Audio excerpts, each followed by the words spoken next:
What's next?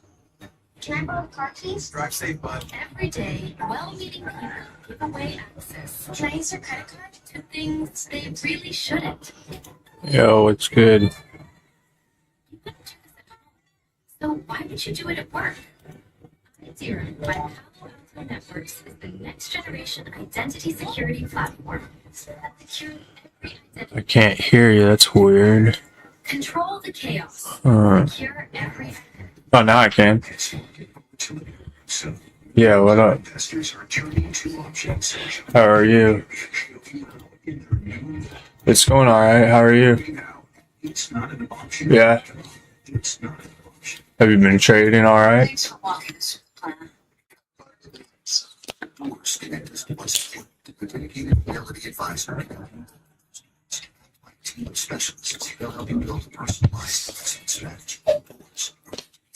Uh-huh.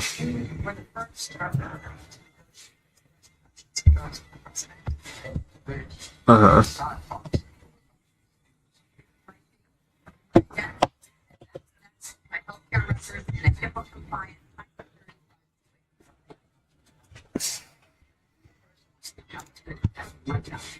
For sure.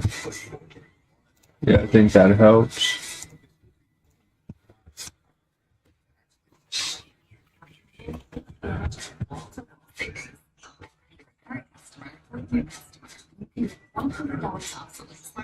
Right. Right.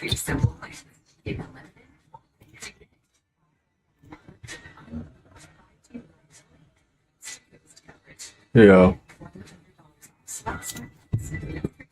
Yo.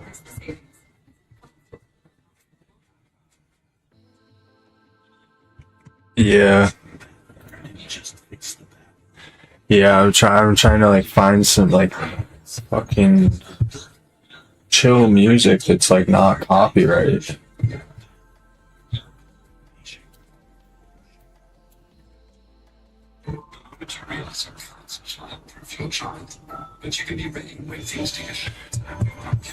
But is it copyright?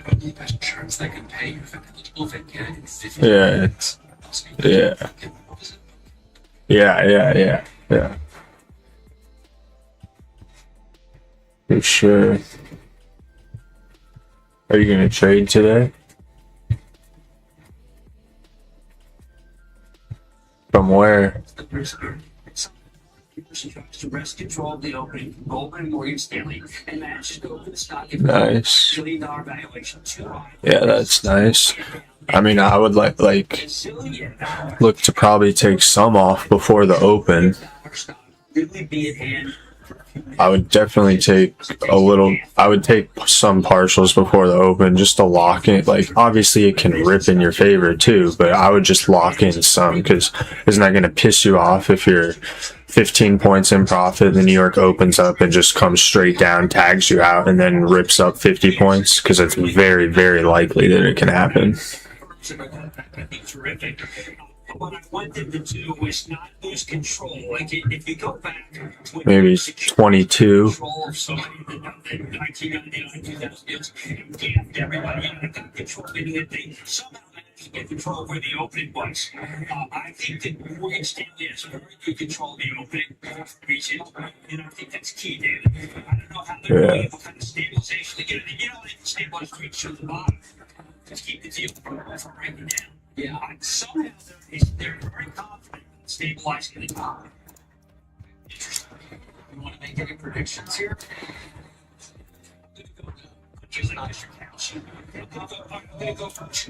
For sure. Yeah.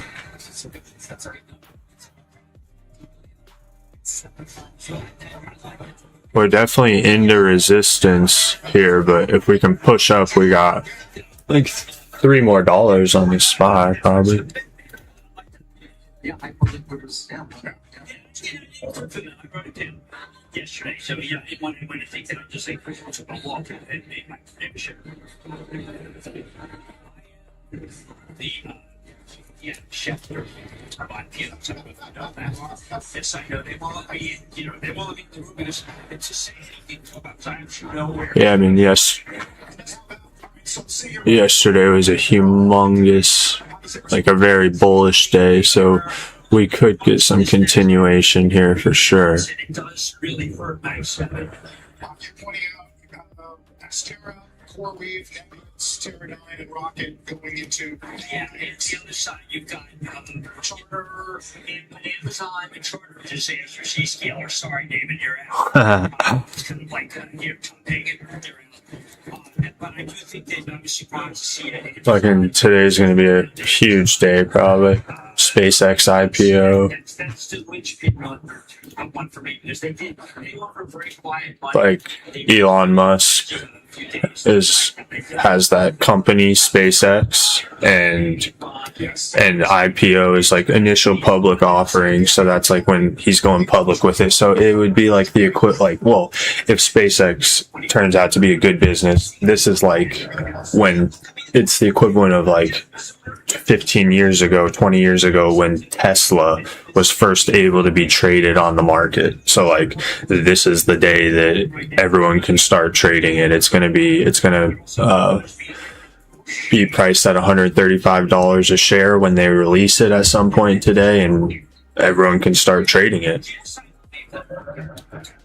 And it's Elon Musk, and it's SpaceX, and it's a big company, so it's maybe like one of the most anticipated IPO launches ever.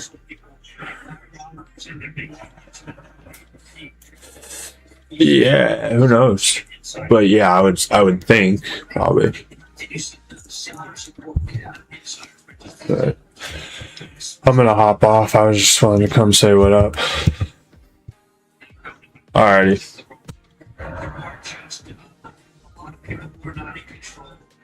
Alrighty. Ha. Alright, I'll see y'all.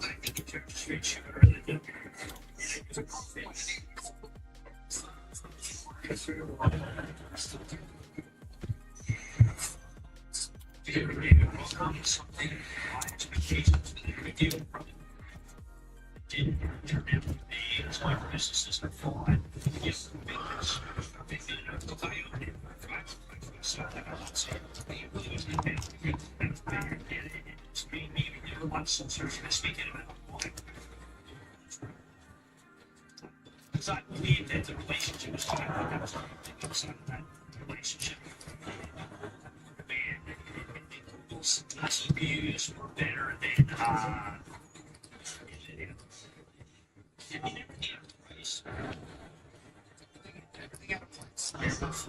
Thinking back to SpaceX because to get these things, we got a little more detail on this one. And the biggest thing that was, you know, security NVIDIA GPUs, CPUs, spike scale storage, and high-speed internet was built for AI. Just made this point yesterday. It is a question. Scalar? Okay. Are you based? That's it.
Hello, motherfucker. Hey, hi, how you doing?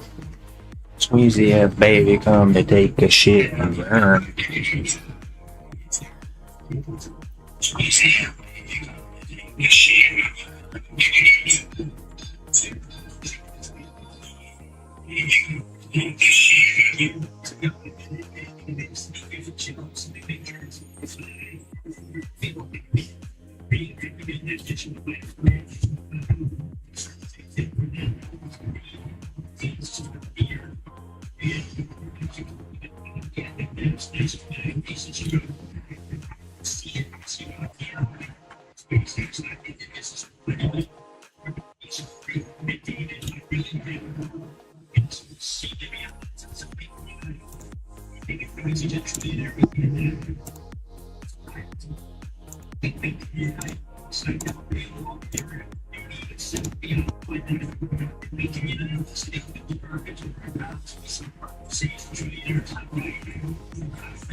I hope you took your partials like I suggested.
Hello, motherfucker. Hey, hi, how you doing? It's crazy, baby. Gonna take a shit in here. I'm totally full, bitches. Mostly nuts niggas. Popping on this beat like a motherfucking Sigma. I'm bad to the pistol. Half to the whistle. I'm so official, all I need is a whistle. Bitch named Crystal. Let her suck my pistol. She opened up her mouth and then I blow her brains out. You ain't met a nigga like me, probably never will. Riders rolling with me like a lemon. Find out where you're living, kill you in the kitchen. The feds trying to clip us, but we ain't even trip. I'm going in, I'm going in, I'm going in, I'm going in, and I'ma go hard, I'ma go hard, I'ma go hard, and I'ma go hard. Bitch, I'm going in, I'm going in, I'm going in, I'm going in, and I'ma go hard, and I'ma go hard, I'ma go hard, and I'ma go hard. First off, you know what it is when you're Drake making a big swallow like a bridge in an earthquake. That's about all I know. And I'm so sky high. And something can't have a piece of slice or a slice of my pie or some shit like that.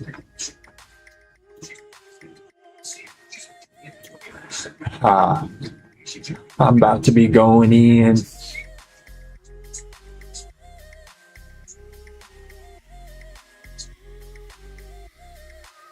Jaw was in. I went into the voice VC before the open, and Jaw was in a trade from right here, along from, well, on ES from right here, 03.25 pre-market, and it went up here, and I was like, "Are you gonna take some partials before New York Open?" You know, because I said it could very well just come back, tag you out, and then rip.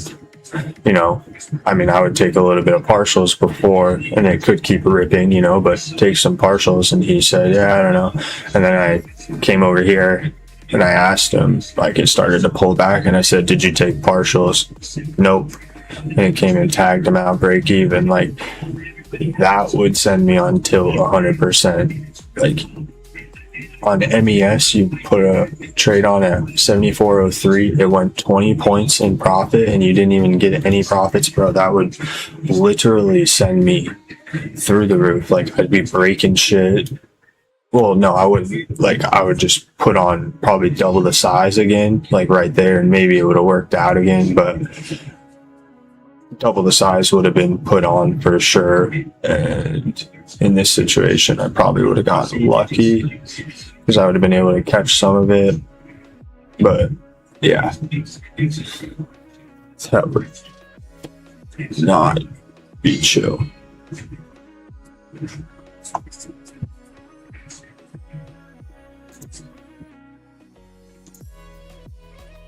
Bitch, I'm going in. I'm going in. I'm going in. I'm going in. SPACEX is being released today at 9:50 is when they're releasing, and then it should start trading. This is, I'm gonna watch this shit for sure. What is it? Is it just like, what's the fucking company? What's the ticker symbol? Is it just SpaceX? All right. Has it just not released yet? Or they just don't, you can't have it because there's nothing released yet? Crazy, bro. Holy shit. What is going on? Hello there. That's why I don't trade for the first 15 minutes. Hello, motherfucker. Hey, hi, how you doing? If we can reclaim this shit though, this close, I like it for a quick long, I think. But we're gonna have to reclaim it, hold, and then go. Like, preferably this 5-minute close up here. Next candle, quick wick, blast off. But gotta be extremely quick with that shit. Because, like, look, if you were in here and don't have your stop in, 39 down to, like, 1 micro, that's like $100, just bam, in your face.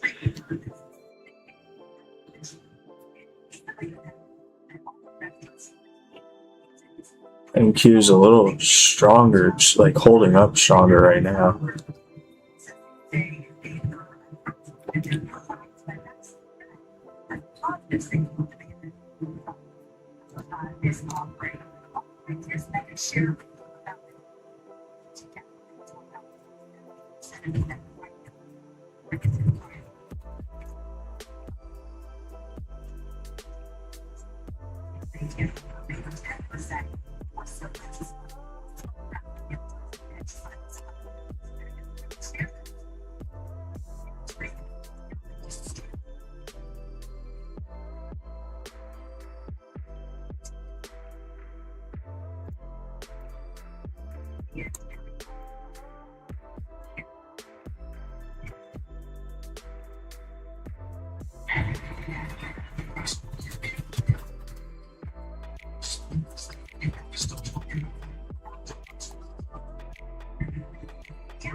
True Social post from Trump talking about give me a 50-point trade, bro.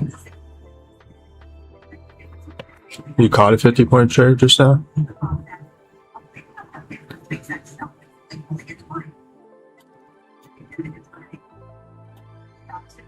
Remarket right her.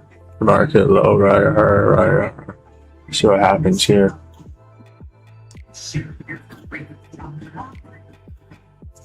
Down into that 736 area. Humongous ranges again today. Holy shit, bro. Like, I can't even trade more than like 2 micros on this shit. It's fucking crazy. Like, realistically, you gotta give it a 10-point stop almost. If you nail your entry, you can give it like a maybe a 5 to a 7.5 point stop, but really you're like looking at a 10-point stop pretty much.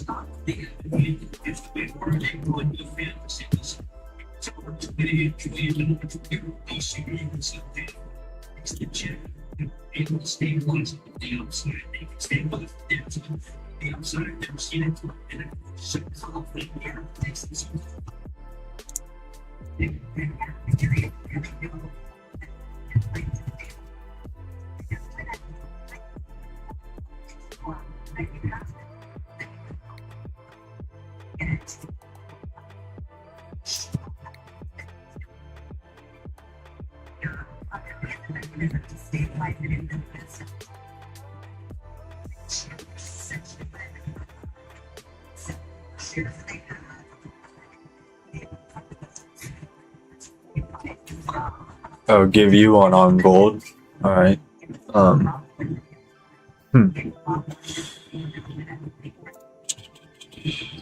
Why gold? Why not NQ or ES?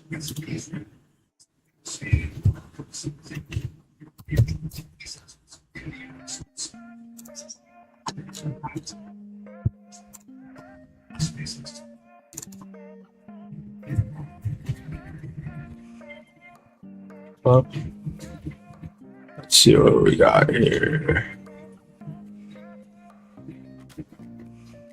I like longs on gold. I mean, a pullback down to here would be ideal off of like 41.90, maybe track. Longs off of 41.90. You could get like a nice wick off of this area. Like this kind of a wick. Come in. Something like this, come down here and put your trade, wick this, and then you flip long.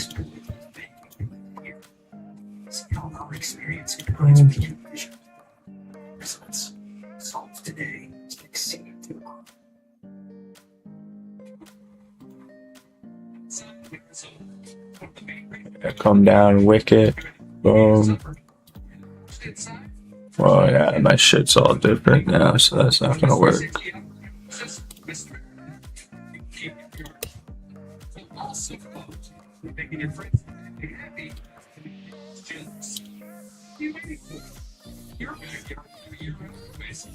Visit MrAmerican.com today.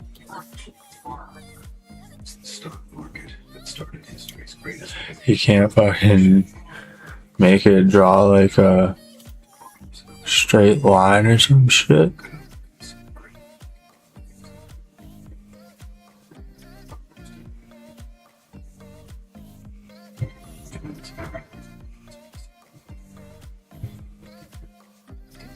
PCX. Students today face key challenges. It can be confusing, complicated, and scary. Lots of change, a ton of pressure, and complex world around us. When it comes to improving, Yeah, I said I like something like that. Or let's see. Well, this is saying gonna say a short against previous day close, probably 385, 20 to 50.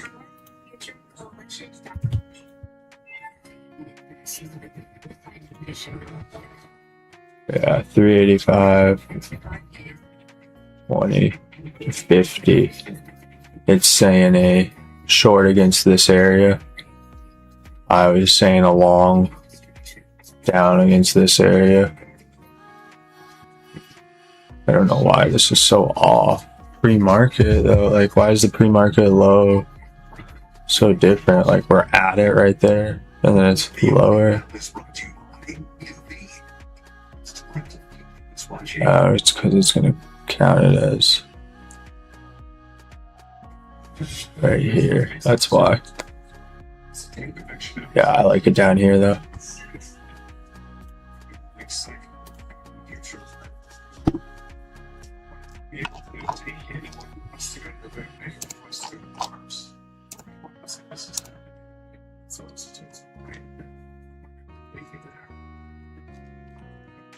Just a few extras. I mean, yeah. If you watch whoever you're watching this, take it and ultimately Is it released yet? No, not yet. It's going to be released in any minute. SpaceX. Your next stop is 73.40ish. 73.65 right where we're at, and then I would say 73.40ish. Something in Mark Benny out that time that it's anyway you're been up again. Sitting next to me, he said, I've been up there, and he said, what's it like? He said, it's great. And I think that he didn't express the wonderment. It must have some childlike wonderment, which I think is very definitely. You've got to feel it, but you've got to feel it. It's just, it's just a one story. Yes. Yeah, I know he must have said it. I mean, that was when he was still trying to make this change. Now, so it's just turned into this. We're going to fill out a different job. What do you run? I've been waiting all night for that moment. Been waiting all night for the moment. Ooh. Yeah, they got smacked down. They got their ass smacked. I want to see us get above this pre-market low, if anything. 36.30. Why that's 36.75. It's not about the office. He's made it about it. It's about self-driving. It's about robotics. Even though it's a visual image, or still into leaders and robotics. Yeah, it's saying shorted up against here, up against previous day close.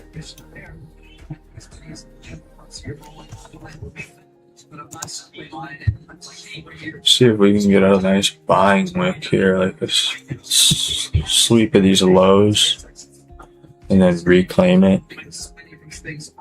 This is going to be our orb somewhere down here, and market likes to put a high or a low in a lot of the times in the first 30 minutes or hour of trading. So I could see us pulling down for our bottom wick today on the daily and then pushing up.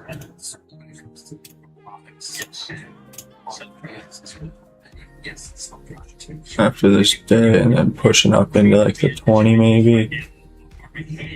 into that 745-ish.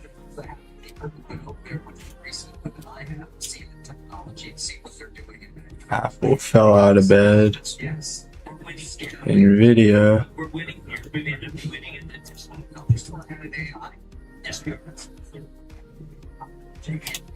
Gary Cohn was saying the other day, Microsoft is falling out of bed. Google we do see people switching from one to another. starting to fall. Amazon falling. Tesla trying to hold. Meta falling. AVGO falling. China base. Walmart a little stronger. I saw that OpenAI's chance to get it up with 100 million. They finally hit. It's checked. It hit 1 billion monthly users. Yeah, but see, my problem with that is that no one's even talking about them making any money over 50 billion. Doesn't matter. No one's making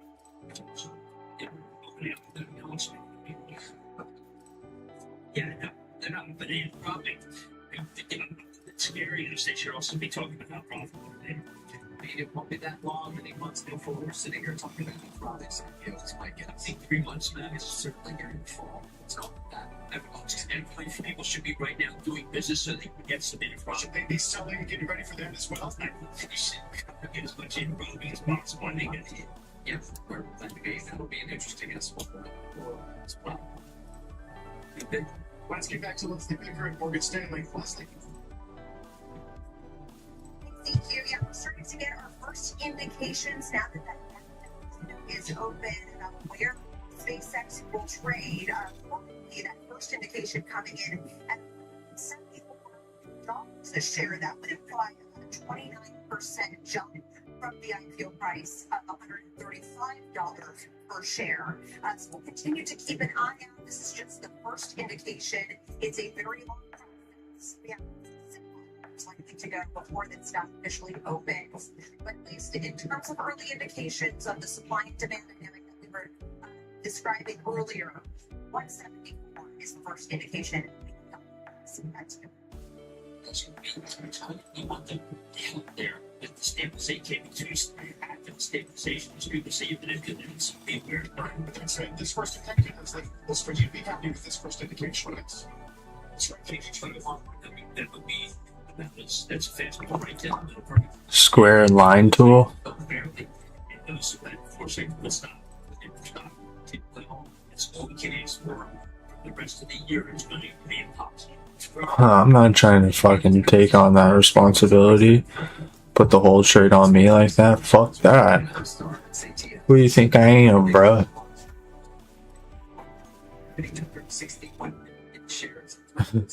I'm just kidding. I mean, if I see like a banger setup, I'll say something. Like, I think we could get a nice long right here up in the trade line, but the entry was down here.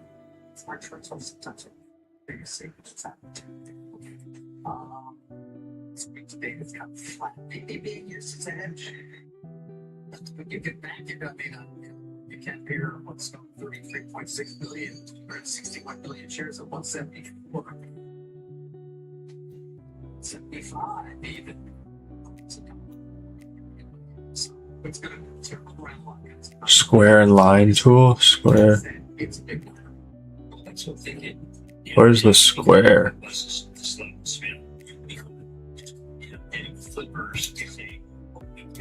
It's a Twitter deal. Square and line tool. That was a while. I would say Jim, some of the ETF proxies, ticker NASA, ticker UFO, those rolled down 4 to 5% today. Yeah, so they Like the rectangle? No, I see it. The fuck? yeah. Well, I think that these proxies turn out to be. Am I tripping?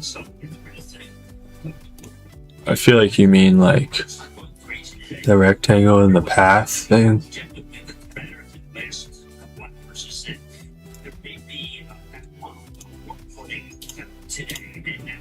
Like that.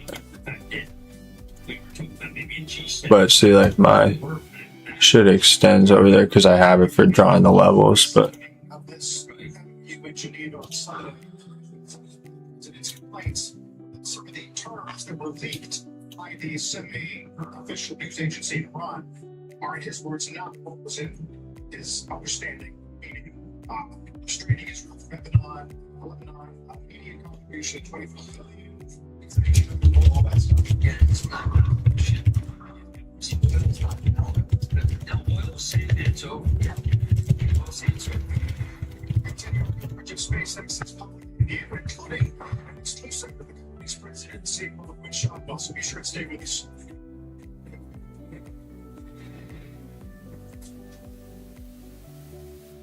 I think it's all about tech. That was a nice long. I should have been in that. I just didn't like that we were below pre-market low. If these would have been up a little bit, I would have been in that for sure. I just wasn't a big fan of pushing right into it. Good job. So the better option would have been to have taken it over here on NQ, probably. That was probably the move. The abilities that we do, but we can do more with our days.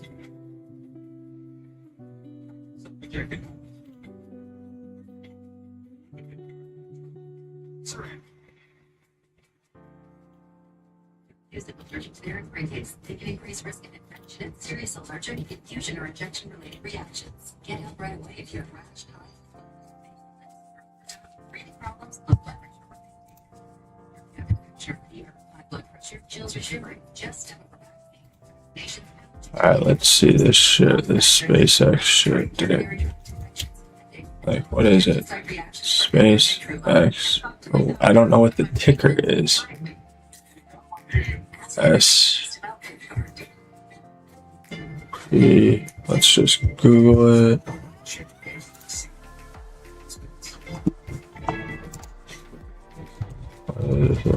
SpaceX ticker. Ticker symbol. And it says that it is SPCX. Okay. SPCX. SpaceX. Alrighty. Nope. Nothing yet.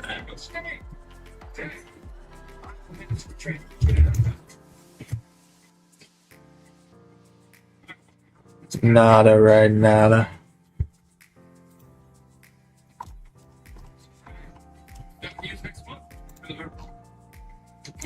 Alright, our orb has been set. Let's see if we can get a rejection up in here. This could be an area with support. Previous day close with support. Asia.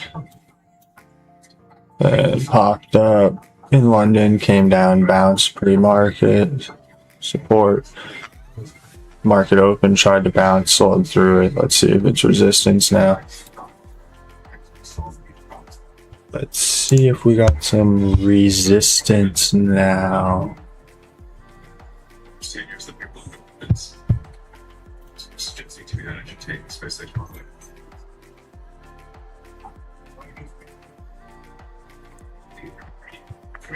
Maybe we get a VWAP rejection or something. Not happy I missed that long.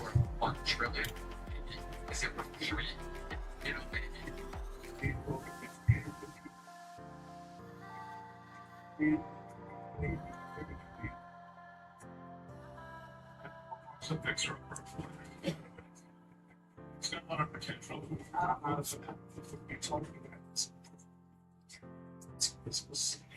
Keeping an eye on that other IPO that maybe happened. Shit, with the rest.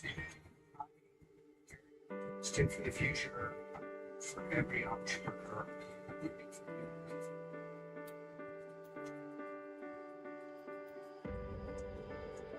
To a special edition of Squad on the Street on continuous rise and David Fairbairn, New York Stock Exchange.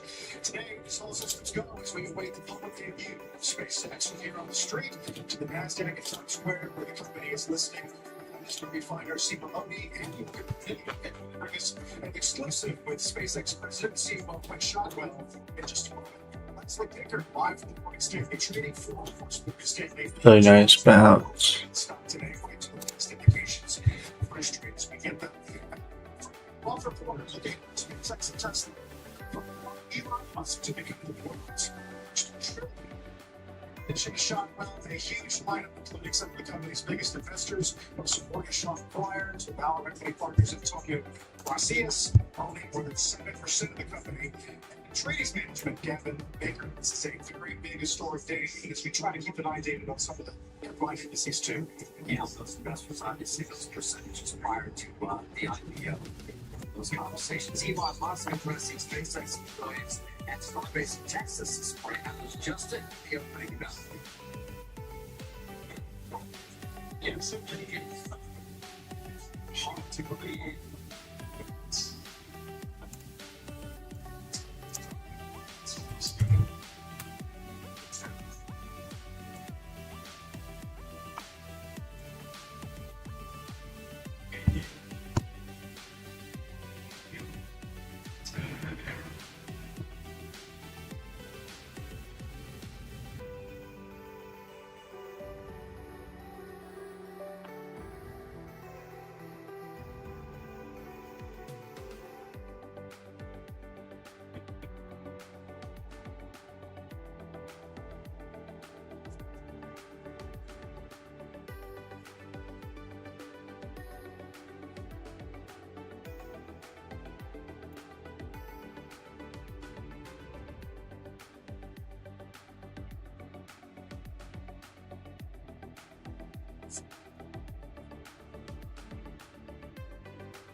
In terms of how much SpaceX is pretty big in this IPO, $75 million, again, it's right.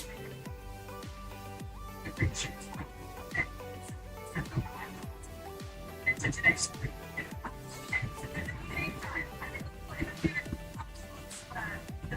it's a very design because it's very intense. Companies were able to raise the biggest giant oil company, and they raised $25.6 million. It's not the top biggest figure in the US. It's $22 million because for something like giant raises at the time, it's percent record there. And then at the foundation, maybe just to begin, $1 trillion, let's just stick with the pricing application, 1.7, and that puts it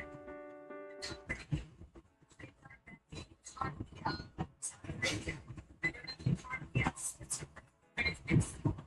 interesting to do this application and just to show the size and scale of this company, and then not just as far as the things that I think that change and then it's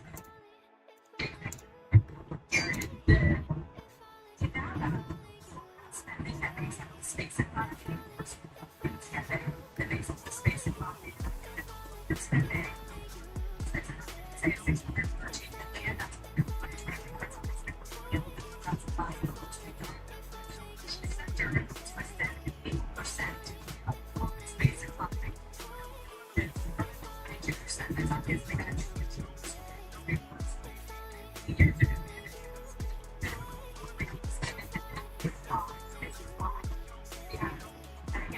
innovation, when it comes to space industry.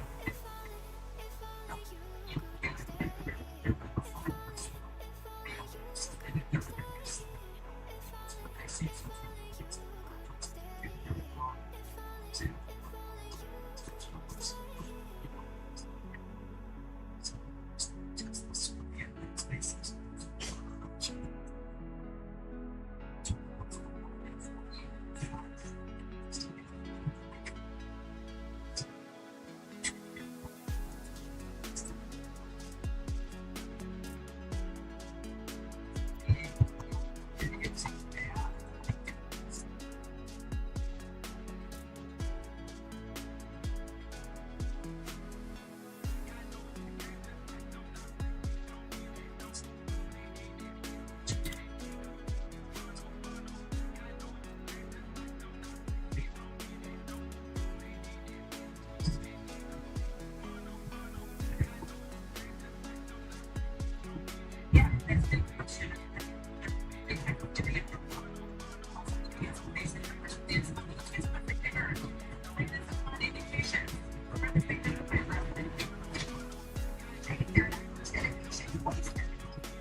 Damn, this is a banger trade. Son of a bitch, dude.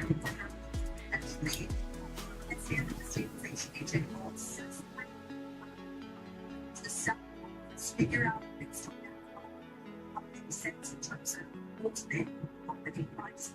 Stop and see.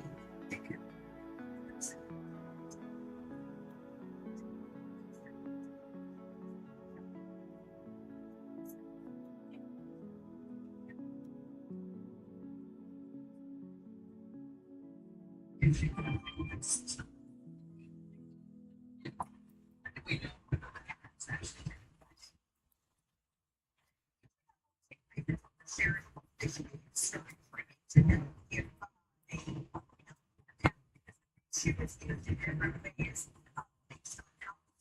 it's with stabilization and support mechanism if the stock does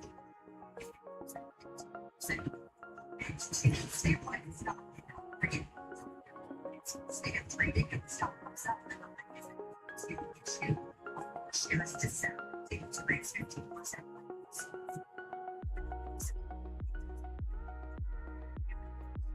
You're gonna break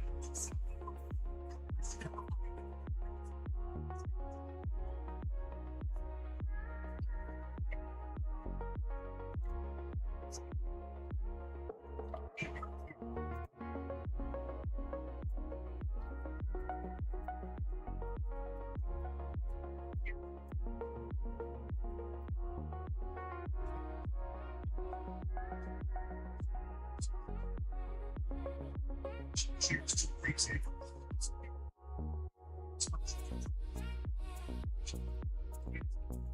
Here is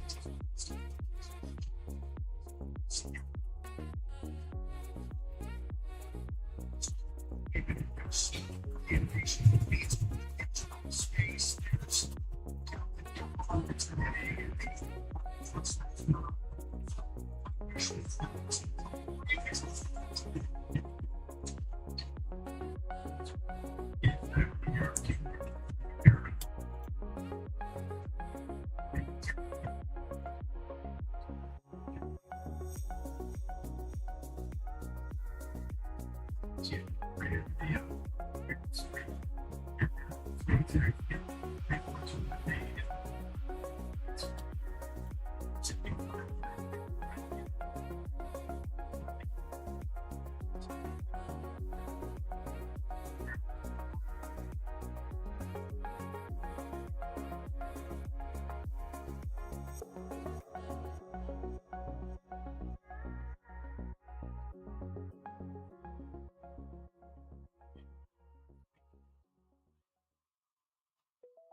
something 26,000 about that. You're talking about shit to go to space. And it's what you want to fix the parents stuff.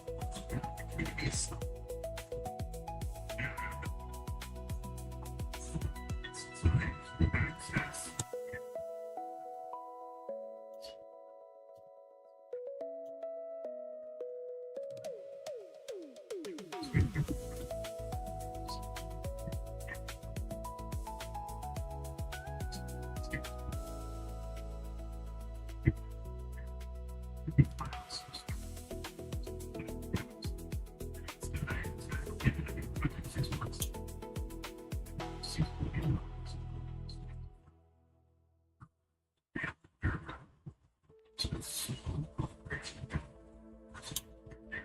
Hello, Moto. Welcome to the jungle, bitch.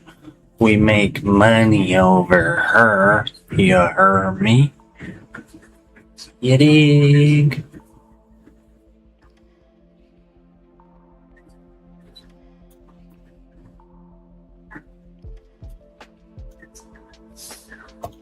I'm out. I really want a long, but I just wanted that quick pullback. You feel me?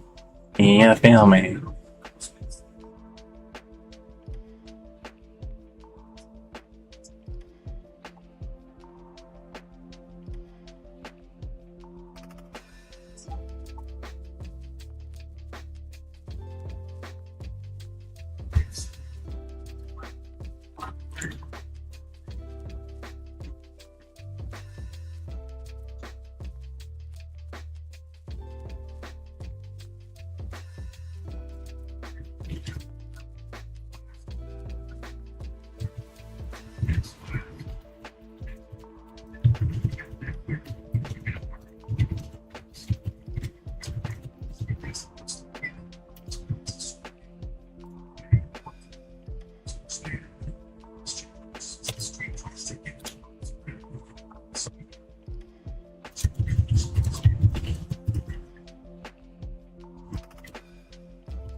If there are 100 big things that point behind the anticipation really growing ahead of that winning trade, this is an effect market for shares. SpaceX will be listed and traded, and of course, it provides the infrastructure to open the stock and also facilitate buying versus open today. It's just fair and orderly trading exactly works closely. The Nasdaq with underwriters and the stabilization agent determines when the stock is ready to trade. Just by far, the number one question, of course, given the sheer size of this IPO, the number of buying sellers, when we actually see the first trade for SpaceX and for reference, SpaceX was the biggest IPO to date, raised about $5 million. It opened at around 12 p.m. Eastern Snowflake. So it's similar time, it was a bit earlier. This is crazy that everyone's like so excited for this IPO release. I'll be right back. I'm gonna go get some coffee. And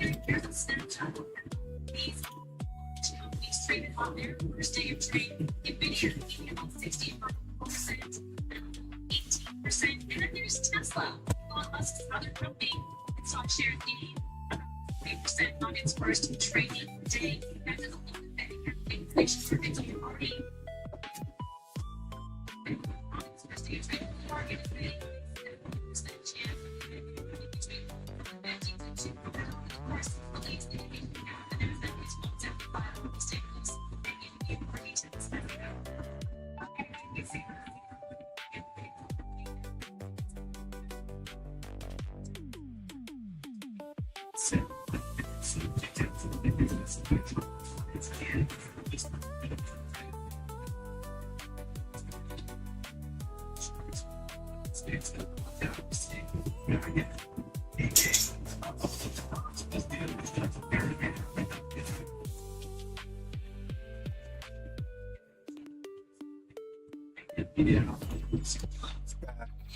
And that's why I took profit when I did.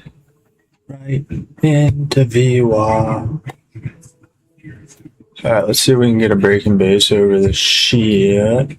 What is yeah?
Yeah, they're battling in this area for sure.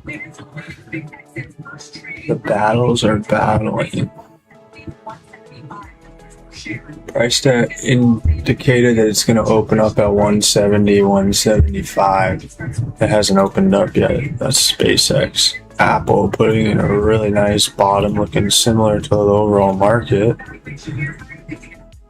The bottom the overall market put in. Like, let's look. Kind of. Overall market kind of V-bounced right away.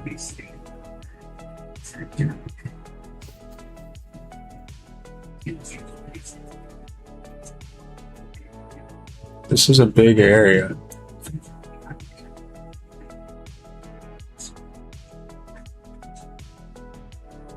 I think if we can hold right here, we can push another $2 or $3, maybe even come up to the mid 740s.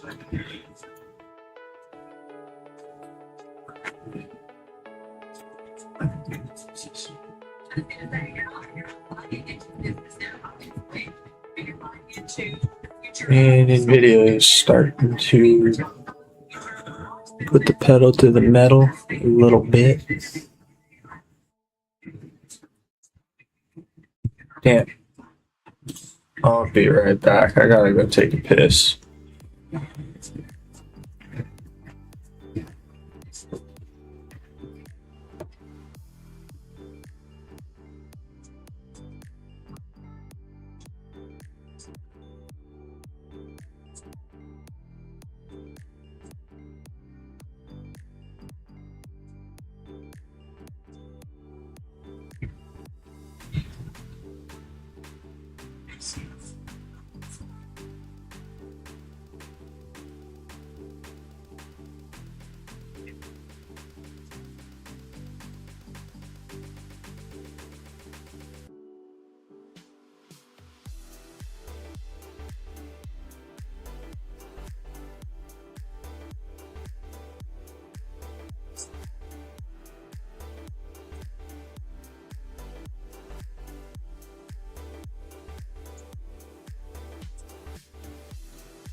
We needed a way to supplement. Solve their policy now, pay them in advance. What do you think? Maybe selling a policy, but not a retirement fund. Skipped. So I did some research and called Coventry Direct. They explained life insurance is a valuable asset that can be sold. Right, if we can sell all of our policy or keep part of it with no future payments. Sold our policy. Now we can try to tell as we had planned. If you want $100,000 in more life insurance, you may qualify to sell your policy. So let your policy lapse without finding out what it's worth. Because if you have to find out your policy qualifies. Call 1-800-514-7800. You can find insurance.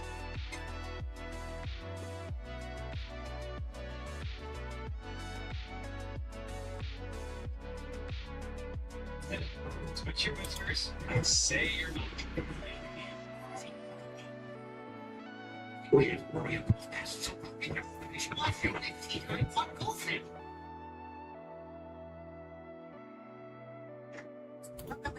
Chair CEO Alex Carr weighing in on the SpaceX IPO during an exclusive interview this week with him, saying optimistic about the future for both Elon Musk's company and the broader space industry. Listen.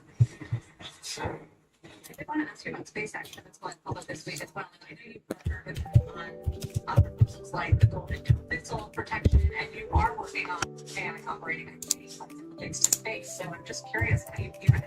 I'm very optimistic in the future. I root for every entrepreneur. I'm rooting for you. And some areas, even when it's when a massive IPO, so we're so blessed in this country. Okay, so it's gonna happen like Germany. If there was an IPO, TPO thing at like the country would be jumping up and down. Here we have a country where it's appears to be one of the largest IPO ever. It's super cool technology, things that no one else has done. And like I think most Americans, certainly all entrepreneurs, are rooting for success. space, bullish on space, you guys talk about that? Well, again, it's very simply thought things. People underestimate certain on space and the person doing it knows what they're doing. Bullish on you want space, yes. On space, no idea. Smart here. And I talked to Elon Musk. Where and everything's about AI too. It's the people doing it and just do trust that, but not in an enormous responsibility. But I thought also his point, and it reminds me a little bit of what Jim said earlier in the open, on the fact that the country, is this a country that is behind $2 trillion IPO? He said about Germany and how excited the country would be if they would have flagged if they had $100 or $200 million IPO, and here we are. Where Elon post that point responded on his to when AOC said that he wasn't impressive, and yet they published anything, in one for standing bills in Congress that he wrote trillionaire responding today, of course referencing the fact that he very well could become one. I'm sure that's a response. That would have listened. That AOC, but No, I don't think it would be that kind of it, but it's based on what Mark was talking about, which is like the country doesn't celebrate this, necessarily. I think on Wall Street they recognize how incredible and monumental an accomplishment it is to build a company from scratch, as Elon said, and now they're worth well over $2 trillion. But it's just the notion that this is a moment in America too. That's all that's the point. Apple couldn't get a review off NVIDIA. For innovation. Having a little bit of trouble up here. First trade. On this show, you'll hear from SpaceX President Gwen Shotwell. She's going to join from this historic day. Plus, we'll take you back to the Morgan Stanley trading floor. New indications continue to come in for the very first trade. Stay with us. This thing's gonna just go like that. No, it's gotta pull back. insurance. I just wanna rollie in my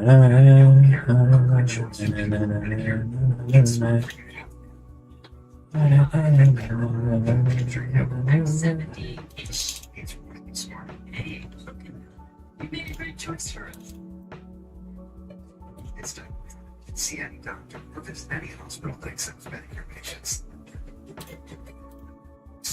Your future will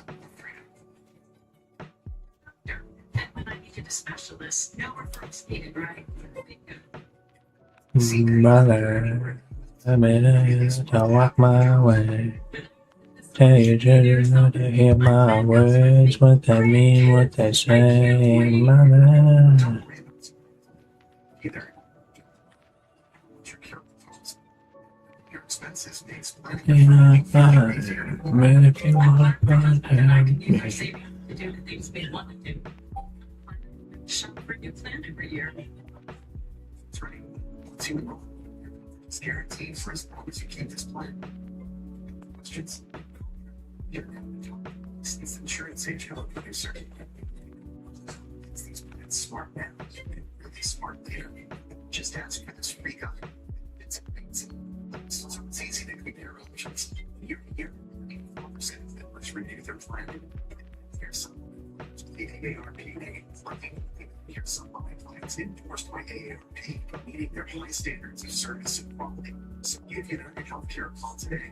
Consider yourself and your future self up. Keep Medicare supplement plan for you. Hey, look at you. Thanks again for looking out for me. We're in this together. AARP Medicare supplement plan for the United Healthcare. Smart now. Like you did today. Changes what you need tonight.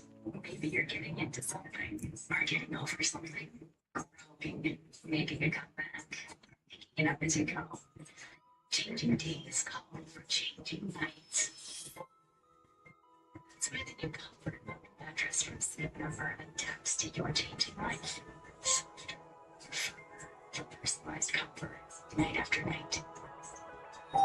It's Sleep Number.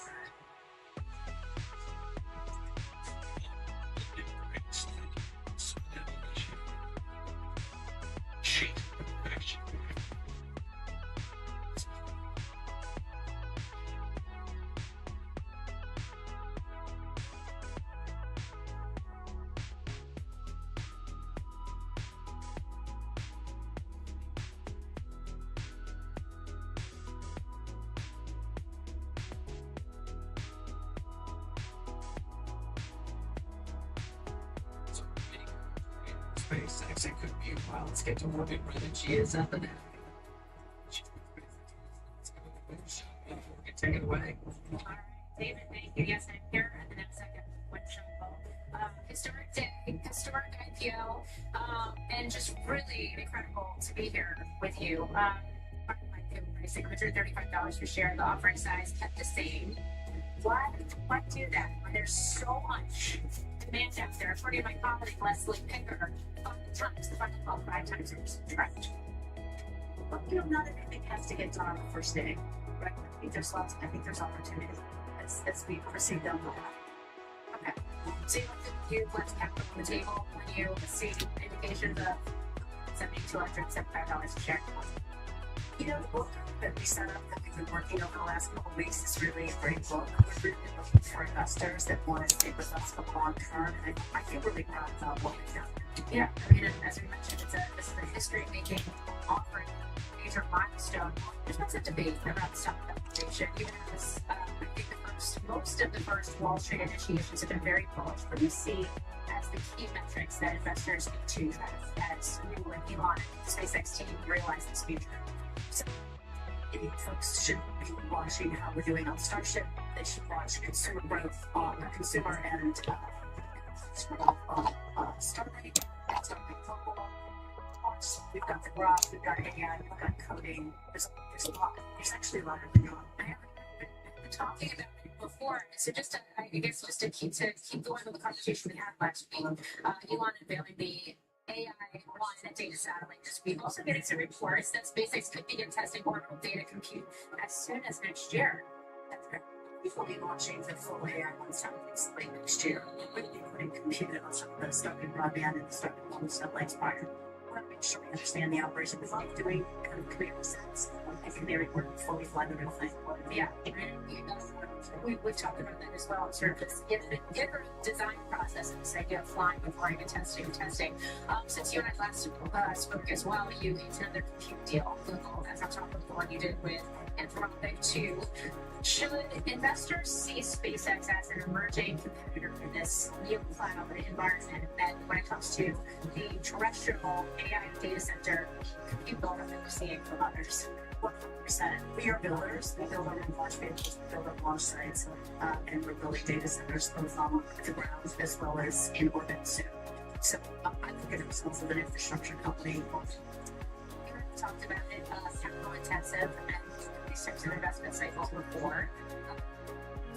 You're also being open and something like Grok, the hyperscalers. Are you going to need to spend as much as those peers when you think about this over the longer term?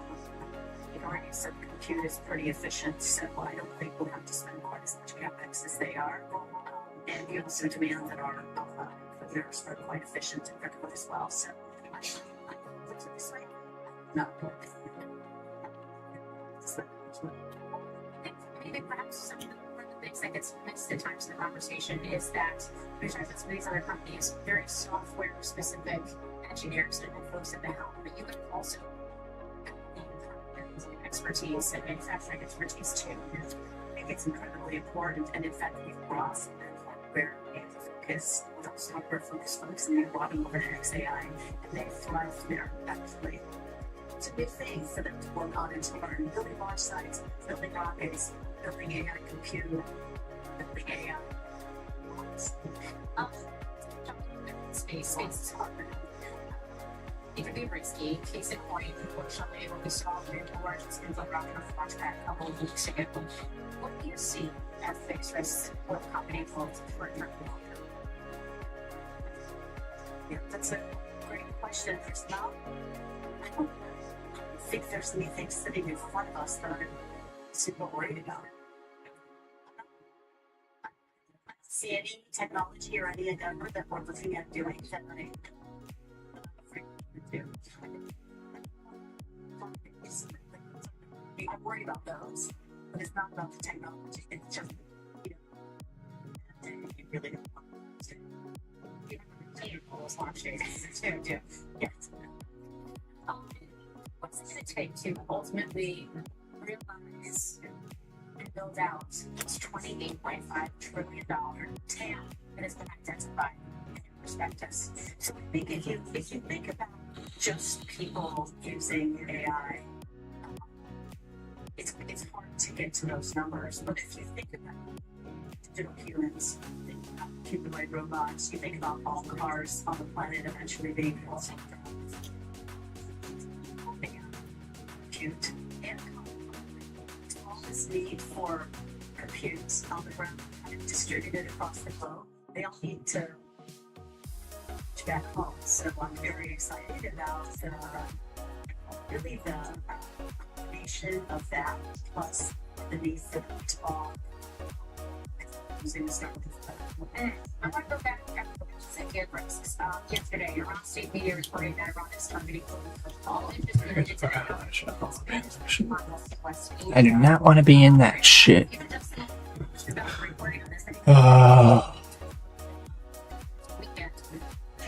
What does threats like this mean for SpaceX? You know, we've Just taking that entry lower. doing things that are really different, and you're doing things that are trying to change the world. I think some people. Yeah, on the weekend, yeah, we could do that. Keep forging ahead.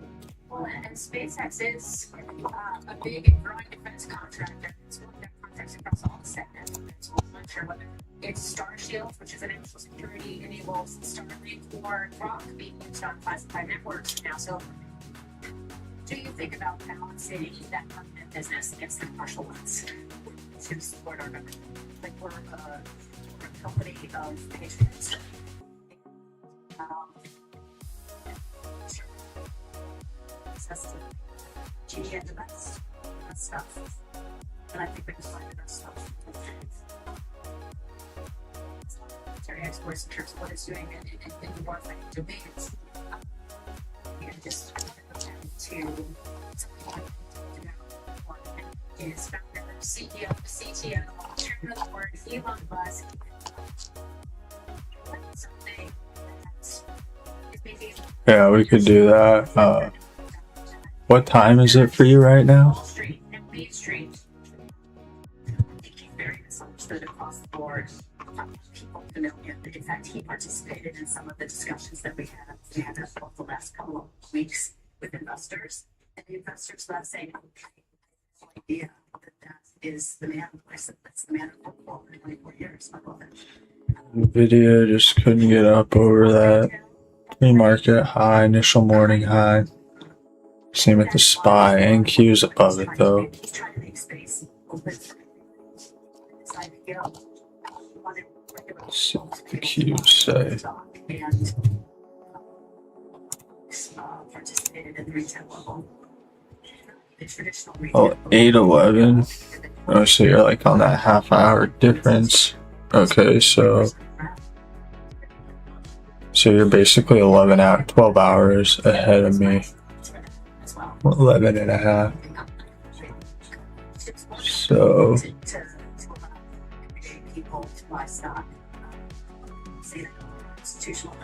what time do you normally go to bed? We've had so much demand over the last few years from friends and from family and from Tesla shareholders, Tesla employees wanted to buy SpaceX stock and they couldn't do it. Well, I think just to give a little bit of color to the viewers, I mean, outside here for bell ringing, people understand if they're taking pictures and cheering it on. Did you know the kids? And there's so many kids out there. Fantastic. President, COO of SpaceX, thanks for to speak with you today. Thank you for your milestone day for SpaceX and for the broader market. Nice to meet you. You too. David, I'll send it to you. Okay, thank you. Obviously, Chapo. What's to come? Yeah, it's one of the largest outside investors in SpaceX. And one of the acquirers going to join us. Invested in SpaceX since 2000. After 4 hours, well, again, 4 more hours from now, so like midnight or something. I was thinking like, so maybe like tomorrow morning or something around like 8 or 9 my time. Would be like 8 or 9 your time. Yeah, like so maybe tomorrow morning, tomorrow night for you.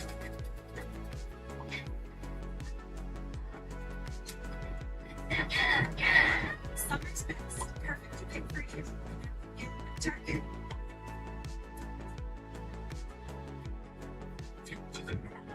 Yeah, that was a good exit on that long. I just tried to scalp a quick long, but I got a horrible entry, so I cut it for like what a point loss or some shit. But very good cut. Because that shit would have happened. Maybe a bounce from here. This is in the MMD zone.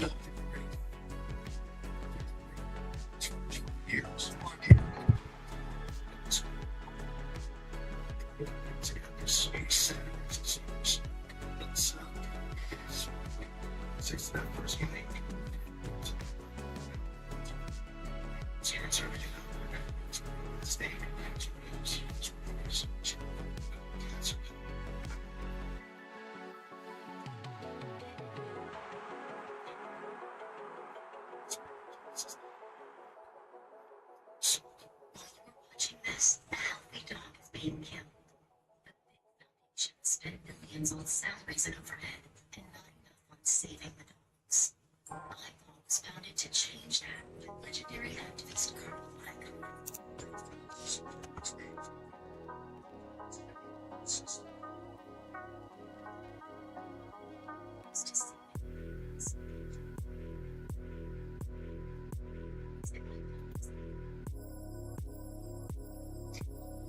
That's crazy. I ran that tool and it had an 80% long, and it like had the entries higher up. That's like one of the like maybe seen one other 80% confidence on it fail. I mean, in this, like it had the stop like right here. So did it necessarily fail? Not really, because it could bounce from here. Like, let's see, where did it have the stop? It had the stop at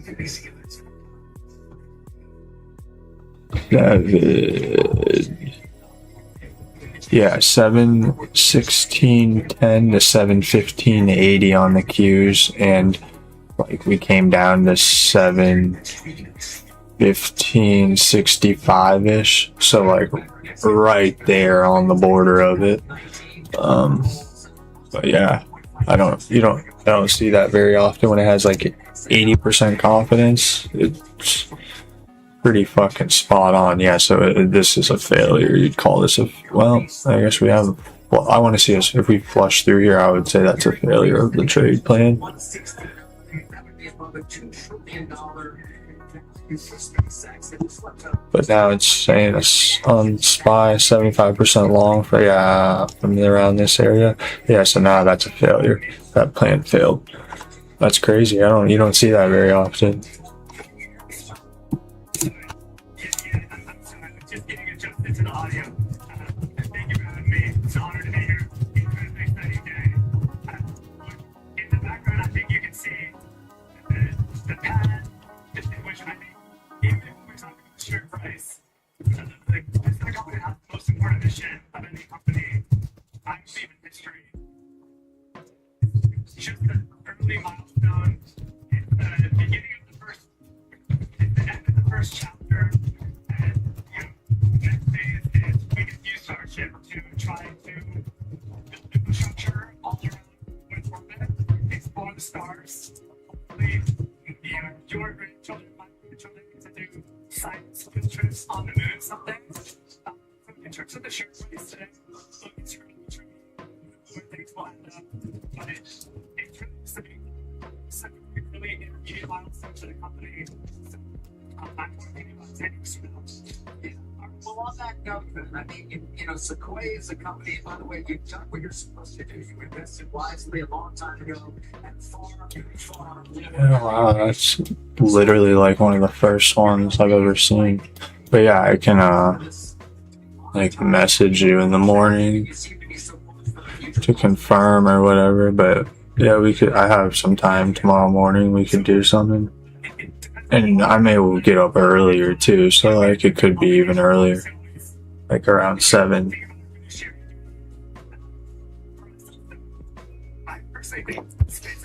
It's hard for me to really sleep in now once I'm in that routine, because on the weekdays, well, I mean, like the weekdays I get up at like 4:45 and then get out of bed at like 5:15ish. But so I guess sleeping into me is like 7.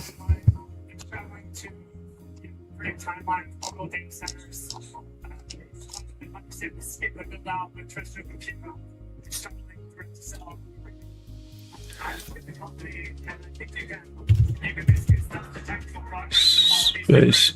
I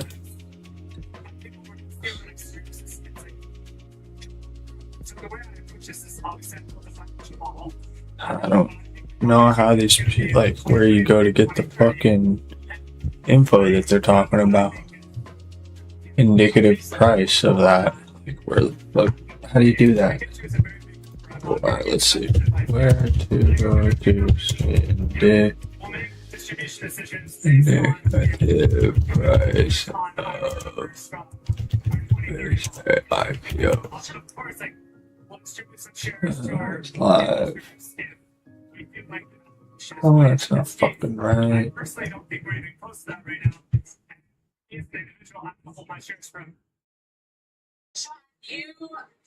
If you are in a public position that you know Elon Musk really well, you've worked with him on a number of companies, I think you know him better than most.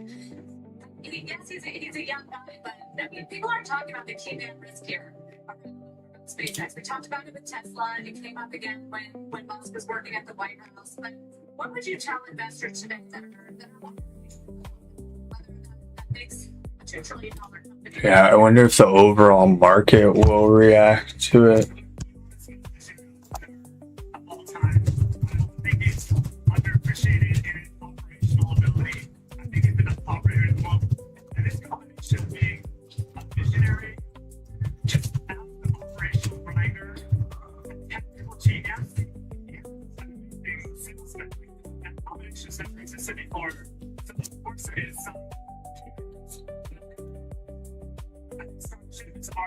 So far, this development pathway that, in my opinion, is guaranteed to work. Starship alone is going to unlock trillions of dollars of serviceable addressable market. And on this question, like, of course, like, I don't think anything's going to happen, but even if something did happen, I think that there's a decade plus of revenue growth that's already kind of baked into the company. I think the key metrics is more around the far distant future. What is the final say? Does this company take us beyond the solar system? But I don't think it really matters for any of the retro projects. I have to say, because I think people are underestimating how far along these projects are right now. 2030 model looks like that, Sean. What's that revenue number? It's in the hundreds of millions of dollars. It's in line with what Goldman said. And I know it sounds pretty crazy, but I believe it. And that's where they built a pretty crazy model on Starlink back in 2019, 2020, which is kind of tricky. So, kind of fun, right? Yeah, it's putting it to right time. And he's even that is a huge multiple. And I'll say us. Yeah. I think it's important, some of the analysis the company's made, Google, the cursor acquisition, Starlink growth. Holy sheesh. My confidence that Whoa. in Q4 this year is going to have just more revenue than, say, Q1, which was the last quarter, than this one. And so I think it's like, yes, Q1 was. I missed it, bro. I would literally almost click the buy button right before that. Literally like a second before that, I almost clicked the buy button.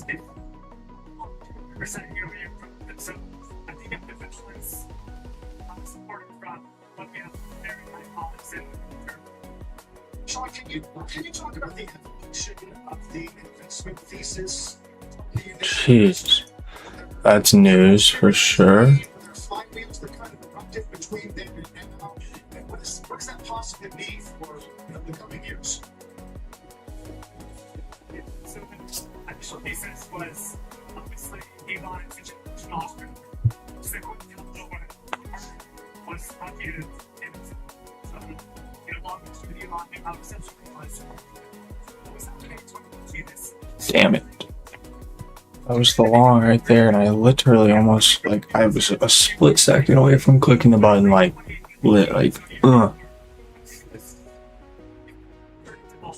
and then it jumped, and I was like, I held off, like, my finger was, like, going to click, and then I saw a spike, and I pulled it away. To where Starlink was in 2019 with all the AI infrastructure. And even say this includes orbital compute. I think that Elon in the interview Iran's foreign minister just said the Islamabad MOU or whatever has never been closer to a deal, so that's why we're getting this. Let's see what we do at ORB High. Starship. Orbital compute product is real. Yeah. Sean, you support, is it in Anthropic? It's in OpenAI? Obviously in SpaceX. Where do you see XAM in the AI range? Gosh darn it, man. That freaking sucks.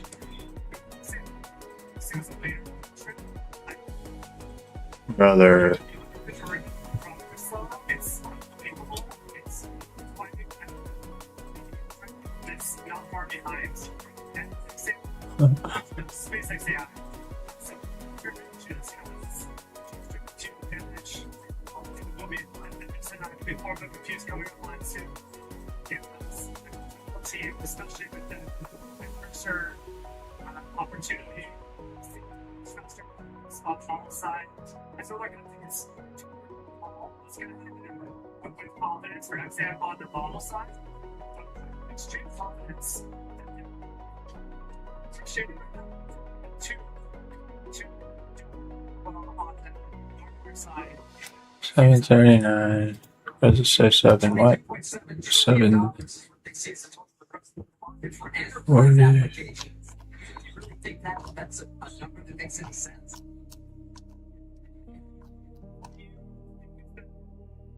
Addressable market for intelligence. What's the total addressable market for all compute infrastructure 50 years from now? Like, I agree with the TAM analysis, and I know it sounds crazy, but we're going to review it where it was, I think, the closest analogy in the history of the railroad, where you're able to open up, Western, states and build cities in places that were inaccessible. Prior to that, this cast an explosion of trade, and we're entering this new era where Starship is the railroad to space. People are underappreciating how much infrastructure is going to be built in space, how much easier to access energy is in space. And the beginning of this AI era where, we're going to double or triple the total amount of intelligence access to over the next 1 or 2 decades. And so yes, I absolutely believe in the TAM. I would even argue it's an underestimate. Okay. Sean, very much appreciate you taking the time with us. Thank you. Thanks for the coverage today. Sounds good. Market here, session highs as the Iranian foreign minister tweets that a memorandum of understanding has never been closer. We'll watch that. SpaceX, not the only space stock attracting attention this morning. Let's get to all of it and see what we should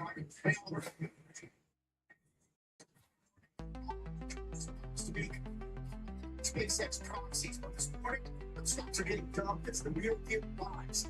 Stocks get 8%, AST Space Gold 11%, and Virgin Galactic is under all of yesterday's 25% rally. Options traders look unfazed though, with calls outpacing puts in all three this morning. The XTS is emerging as the most popular with options traders now, 140,000 contracts traded for $60 million in premium, and twice as many calls bought as puts. Trades can lead to trade options in SpaceX, but they can already get started on the blockchain-based exchange for Liquid.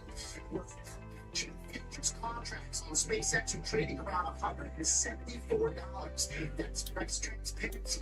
You won't find anything options change. Thanks so much, Alvarez in Chicago. After this, the largest investor in SpaceX, Elon Musk himself, dollar equity 4%. You receive Sony around 7% of the company. That's pre-IPO. It's walking the streets back in just a minute.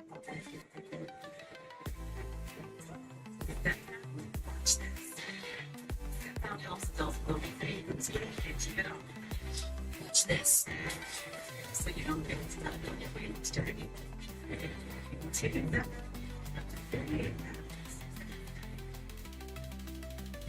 Get this study.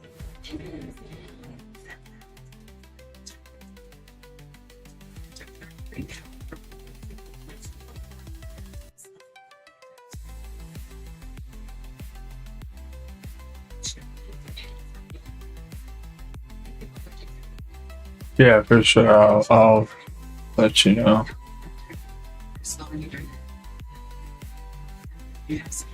What are you trying to do? Reaction. Pancreas or gallbladder problems. Now your doctor adheres their vision changes. Schedule procedures with anesthesia.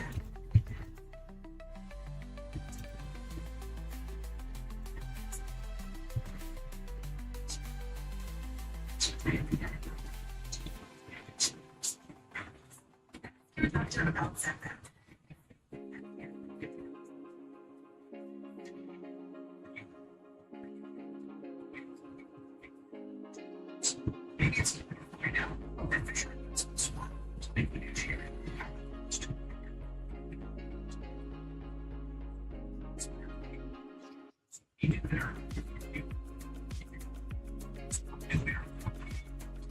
Don't just do it right now. Like, at least pull back the trade line.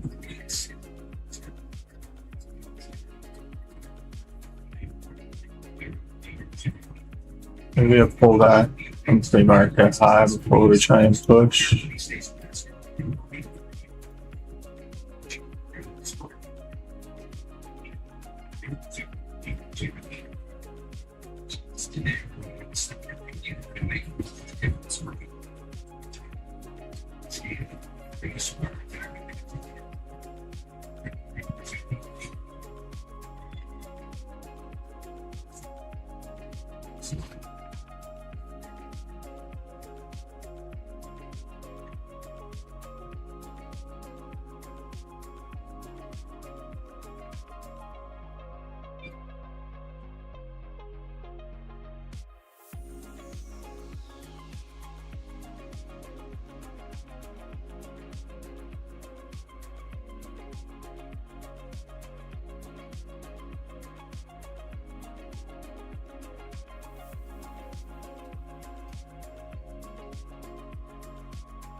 Because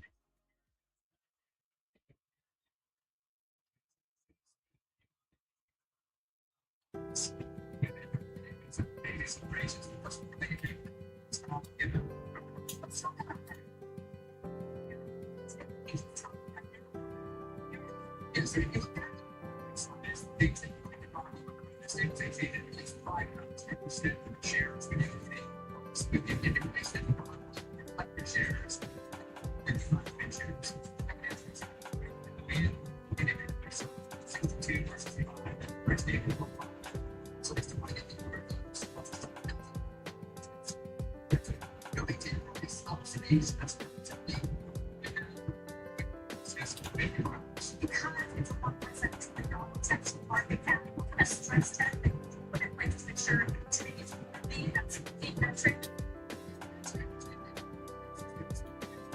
We test all the time, every weekend, street and test systems, Asian. Participants today, obviously,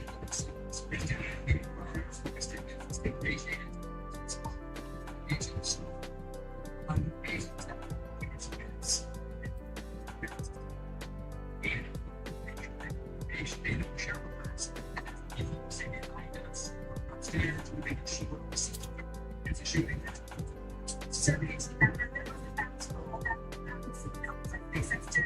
The Nasdaq 15 days, SpaceX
even has SpaceX really indicated to print it at 162. It's where it is 135 or it's gets a long time. The data is much better with SpaceX in 2006, and it's related to the second biggest shareholder of itself from history succeeding SpaceX. SpaceX board as well as 20 aircraft, yes, in favor of the process well compensation. Antonio, what really about you today? You know, just want to start. What movement needs for you as someone who's basically been there since the beginning. It's truly experiencing. Thank you. Years. It's good energy. There's years to make this.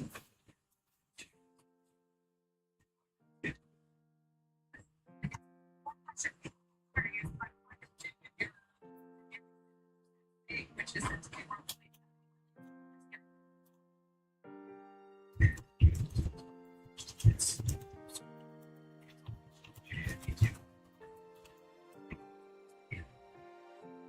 Richard, for SpaceX, how different is it?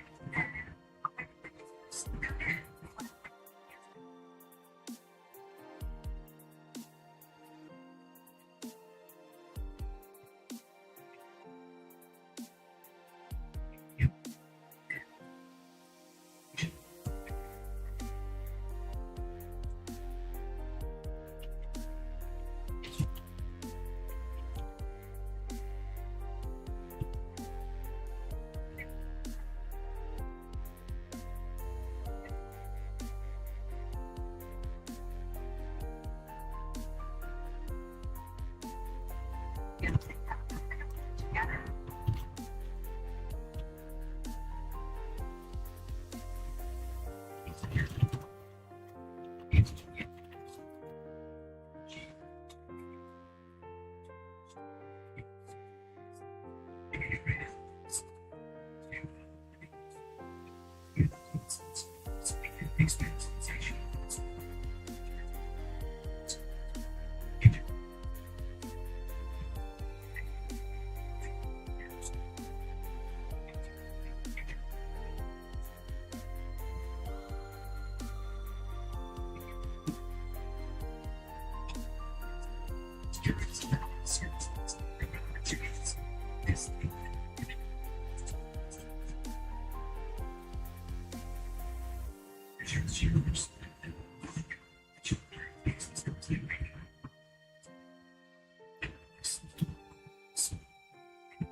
Just waiting for trade line to catch up.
SPACEX, XAI.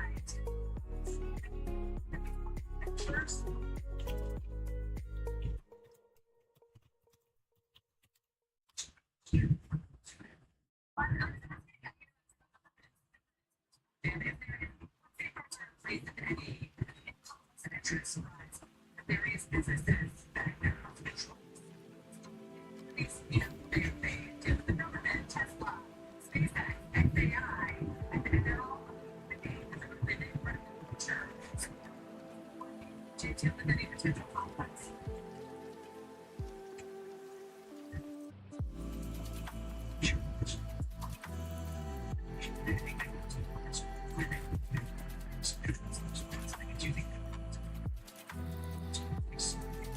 So we're not going to get a pullback to the trade line.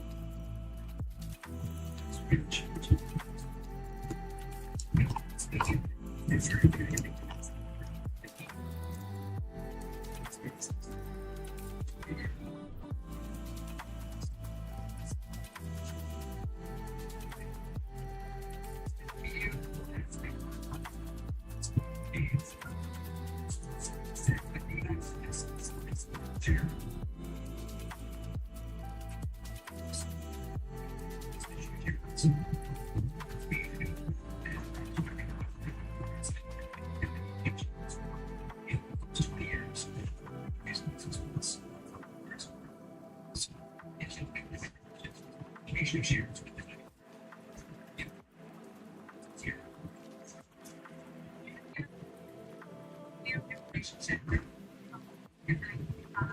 One of his business partners in the business and in life.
SpaceX.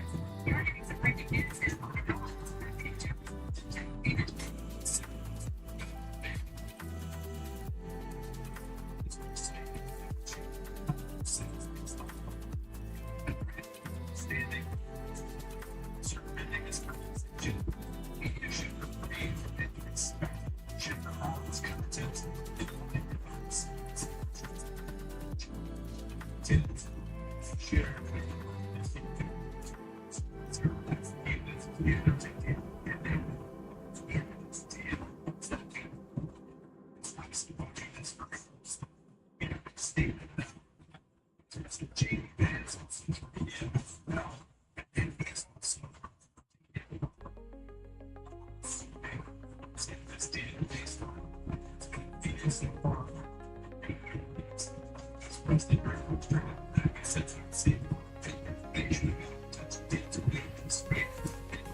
Sarah, I've seen leaks coming out from Washington and from Tehran about what's in the deal. Both sides are denouncing some of those leaks and saying that's fake news. Clearly something is happening behind the scenes. What's in this deal, we don't know.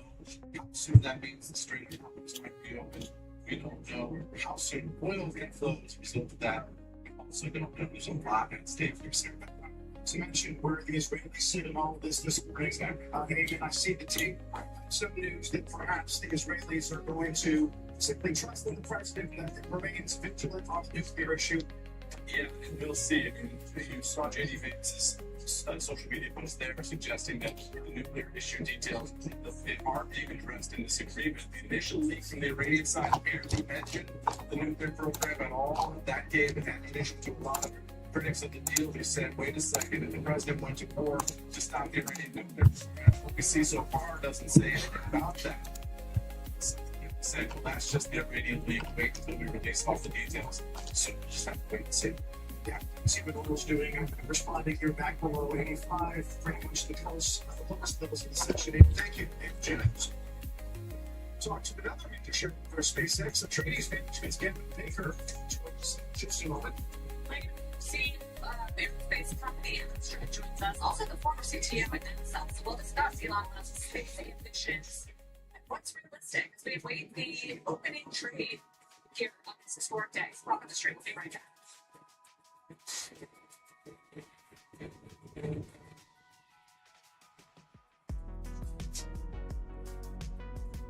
I think it's all about tech fraud. We think involves let's go QQQ gives you access to the innovators of the NASDAQ 100, hospitality, logistics, pharma, energy, travel, and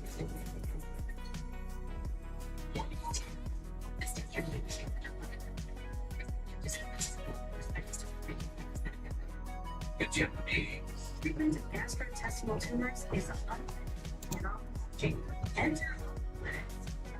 Stage biotech developing therapy meant to extend the lives of cancer patients. Led by the management team that sold rights to J&J for $2 billion. On today's prime acquisition target in the fast-paced world of big pharma. Now is the time to join us in our fight against cancer. And see why on NASDAQ.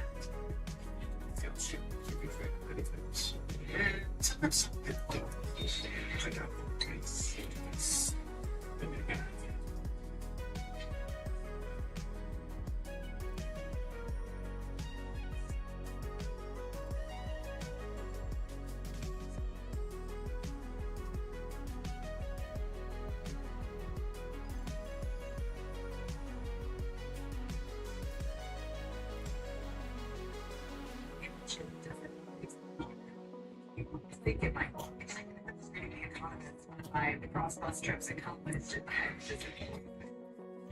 they did by what's happening in financial markets and what is that telling us about where the world's going.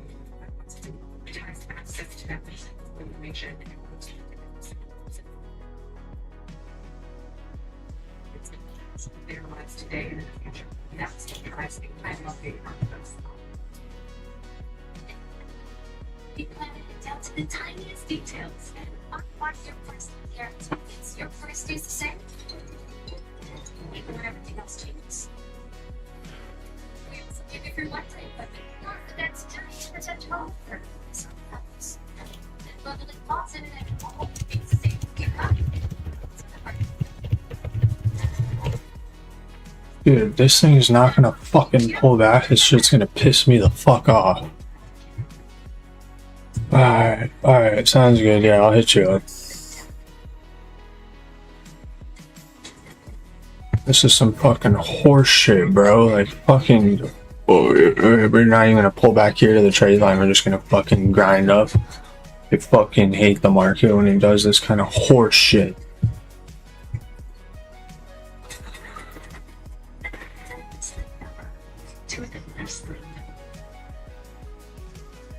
Let's get the latest update on the SPACEX IPO.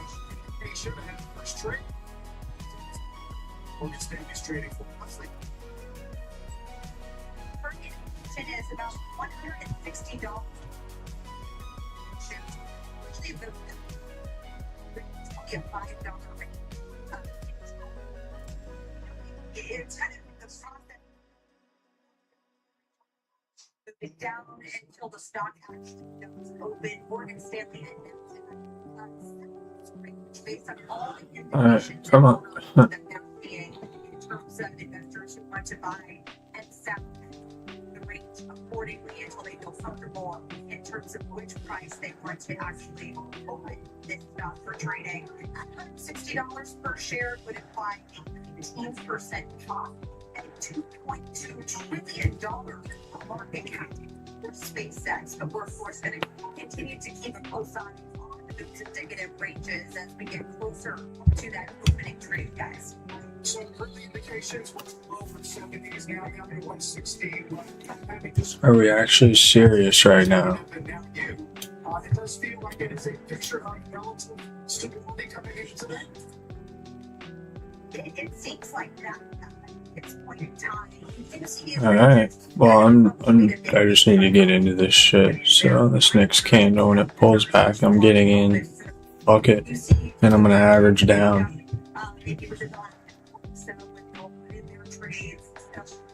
volume 40 million shares out of 555 million was the size of this offering. So, roughly a little less than 10% right now is what so volume, which is around the stabilization agent.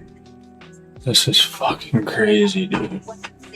This is absolutely crazy. We talk a lot about, and we've spoken to some on the show, but like the early investors and just how much they stand to make, not to mention Elon Musk himself, of course. Alright, maybe pull back and hold pre-market. We've been following the NASDAQ as well, and this is a run for a lot of Wall Street firms. Just deal with it.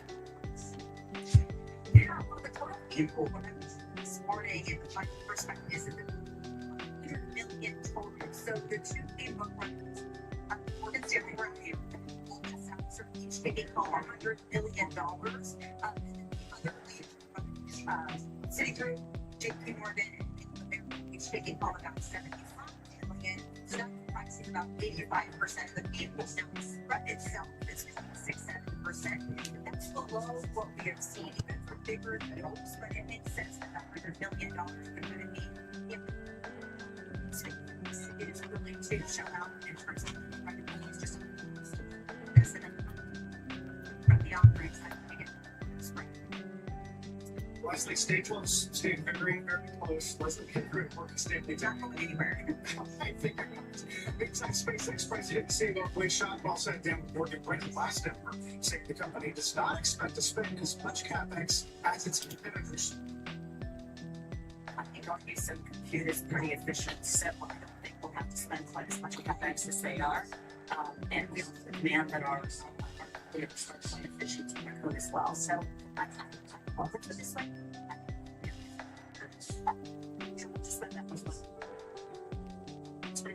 Today, former Chief Technology Officer at NASA, founder, chairman, and CEO of Astra, another space company. Astra went public in 21 for the SPAC. They're completed to take private deal 3 years later.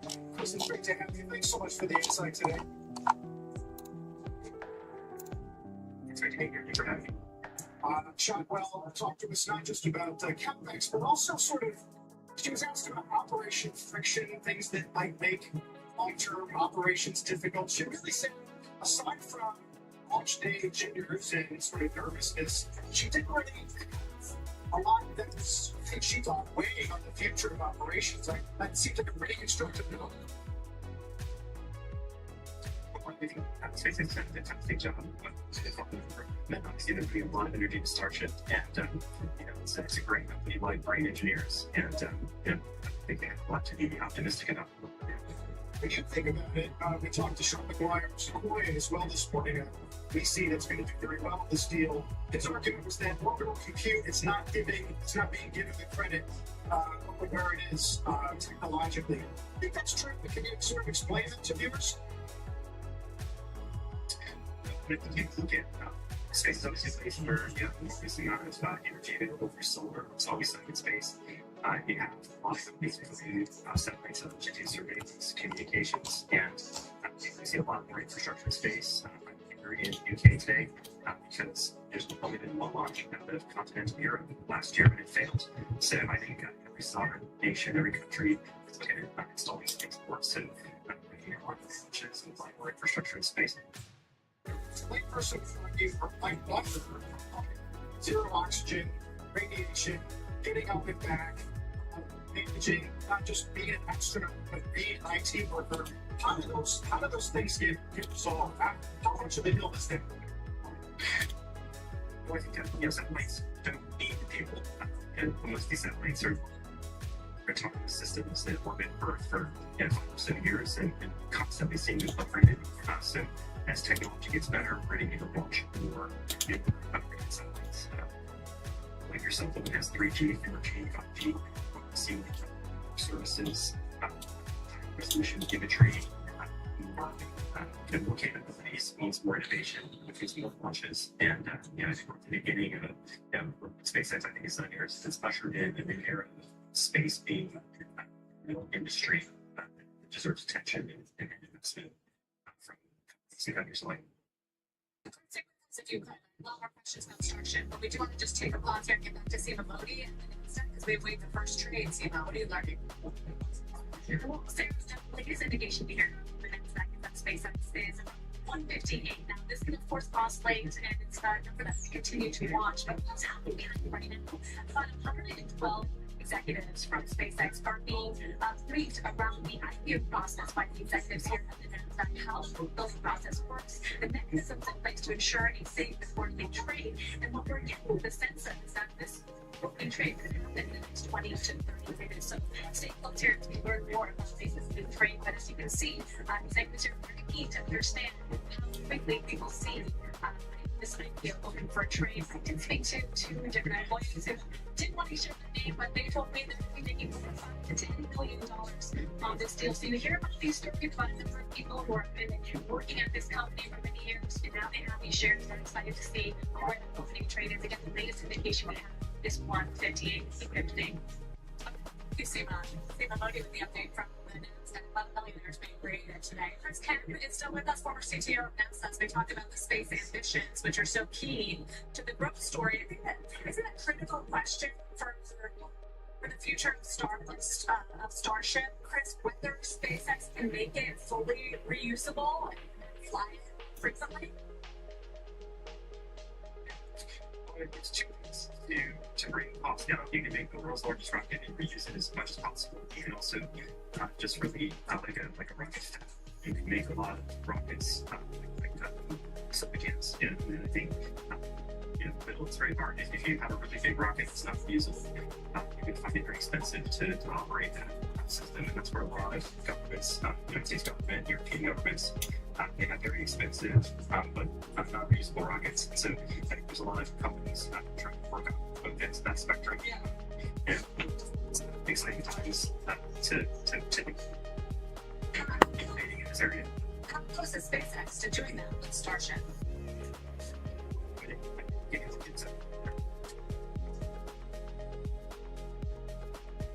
The time that it takes to develop a new orbit system, it's about 10 years to get it into real operations. They've done over 700 launches. I think that the second milestone, order of magnitude last rocket milestone, number 70. We've done 2 successfully. Jeff Bezos, the launch has done 2 successfully. So Firefly, which is a trading company, has done 3 of these successfully. So there's a big gap between number 2 and number 3, just an order of magnitude, effectively gap. So it's very hard. It's a very difficult business. Starships are really evolving quickly, and testing and developing and getting close. So I'm very optimistic that Starship will be operational very soon, and I'll be a step function change in the economics of space access. So, when it is bound to open the market here, said earlier from Texas that he wants to take everybody to Mars if they want to go to Mars or the moon or beyond. I mean, how close is that vision to becoming a reality where we really could see commercial business develop around people who just want to go to Mars? What you need to do, SpaceX is started to bring carbon to the space station to get started before people drive the capsule. I think the first applications of space will be communications systems like Starlink. I believe that Starlink, and a lot of it's like, hey, well, it's a SpaceX, but excited about consolidation of the ground satellites and those satellites connecting with each other and effectively internet. And I think there's an opportunity for a huge amount of investment in every telecommunications company on Earth begins to invest in infrastructure in space and the data centers. I think that's the big one. And so the access and frequency of space access to increase. And the next thing that will happen is more people able to go to space and we'll build more permanent infrastructure actually in great places. It's relatively close compared to others. The first thing we start to see after we see a very successful IPO here, very successful space economy start to grow. We'll start to see space, and we'll start seeing a place where there's a human permanent presence and use Mars. So I think we have 10 years here. We're able to do anything substantially. It's going to get really interesting. Of course, I love the soda can. And then I'm sure that in the weeks and months to come, we'll talk about all of the regulation that goes around this. So, Jim, you guys understand the story. Thank you very much. Go ahead and release investor Gavin Baker will join us as we await today's historic IPO. He first made that company in 2015 and Fidelity his firm to be a major statement. Us may become the world's first trillionaire today off the secret. This opens up as we get indications. Earlier this morning, we're going to break down key moves to watch for him See, choice, right? Just to later step this way back.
It's hard to say that SpaceX IPO indicated right now around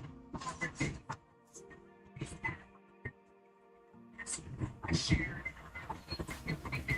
it's scary opening price is the largest IPO in history. Perhaps the most watched as well from it's the first trillionaire today as they read the opening. It's here the opening stock trade. While we're putting take a look at the key share price levels which they want to SpaceX and its Tesla rather to get to the trillionaire status.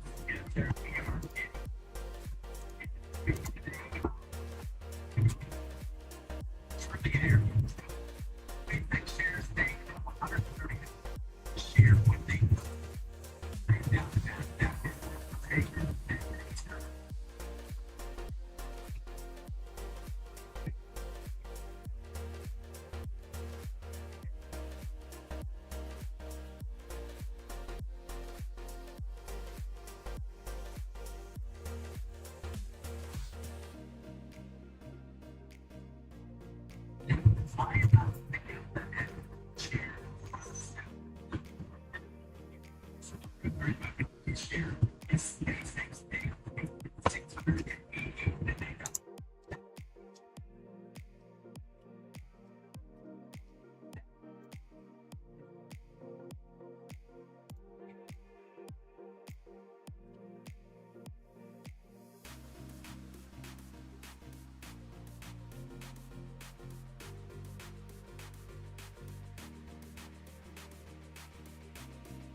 I just got stopped on that one.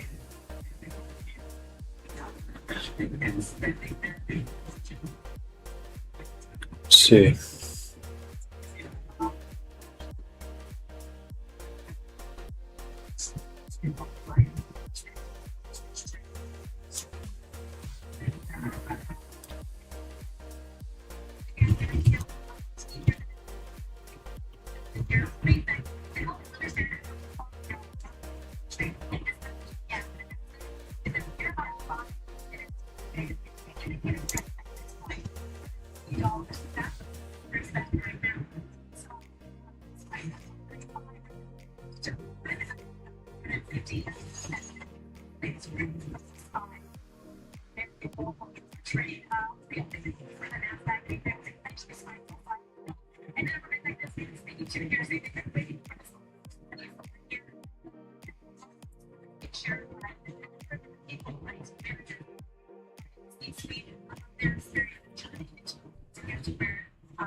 don't like the looks of this for a long right now.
SPACEX.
Yeah.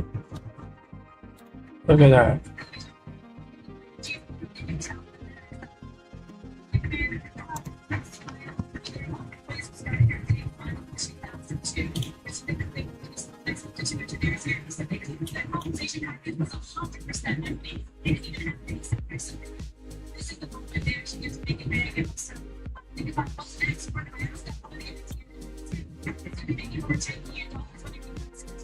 Damn, I just got stopped on that shit again, bro.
to early July. SpaceX will be in the next 100 days.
It's trading.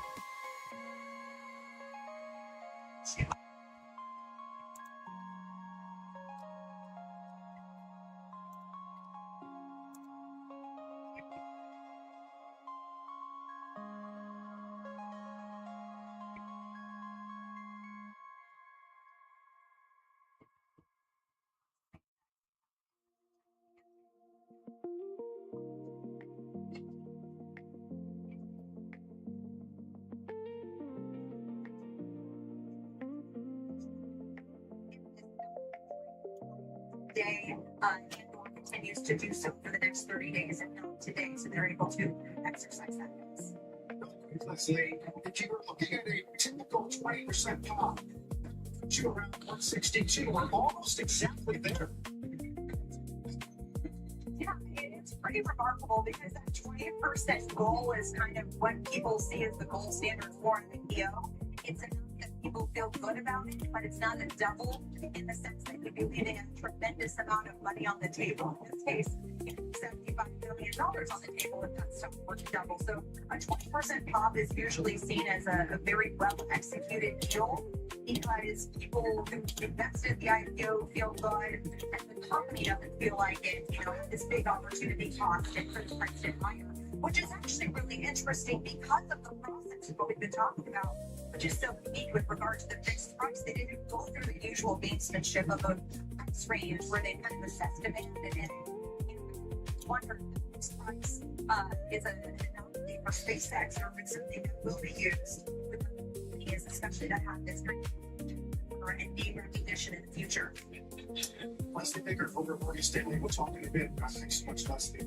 Meantime, at this price, Elon Musk officially becomes the first trillionaire of the human race. Our next guest was an early investor in SpaceX twice and 2 different funds. Today was this morning in CNBC exclusive. Stanley Baker, the managing partner and CEO of 3D's Management, a large shareholder of SpaceX, has been tweeting actively today. Thanks for joining us. Thanks for having me. Talk about this moment. How does it feel? It feels like a point in a journey. This is not the end. I think it's a new beginning. What's hopefully even a more exciting journey to move to Mars, to orbital compute. But it is special to be here at the base with the launch towers behind us. It certainly was probably one of the more emotional opening bells, at least with Musk, that we've ever seen. I do have to ask you, life as a company comes with its own set of challenges. Impatience from the street, orders, disclosure. What's that going to be like? Is that it's so capital intensive and runs alongside this?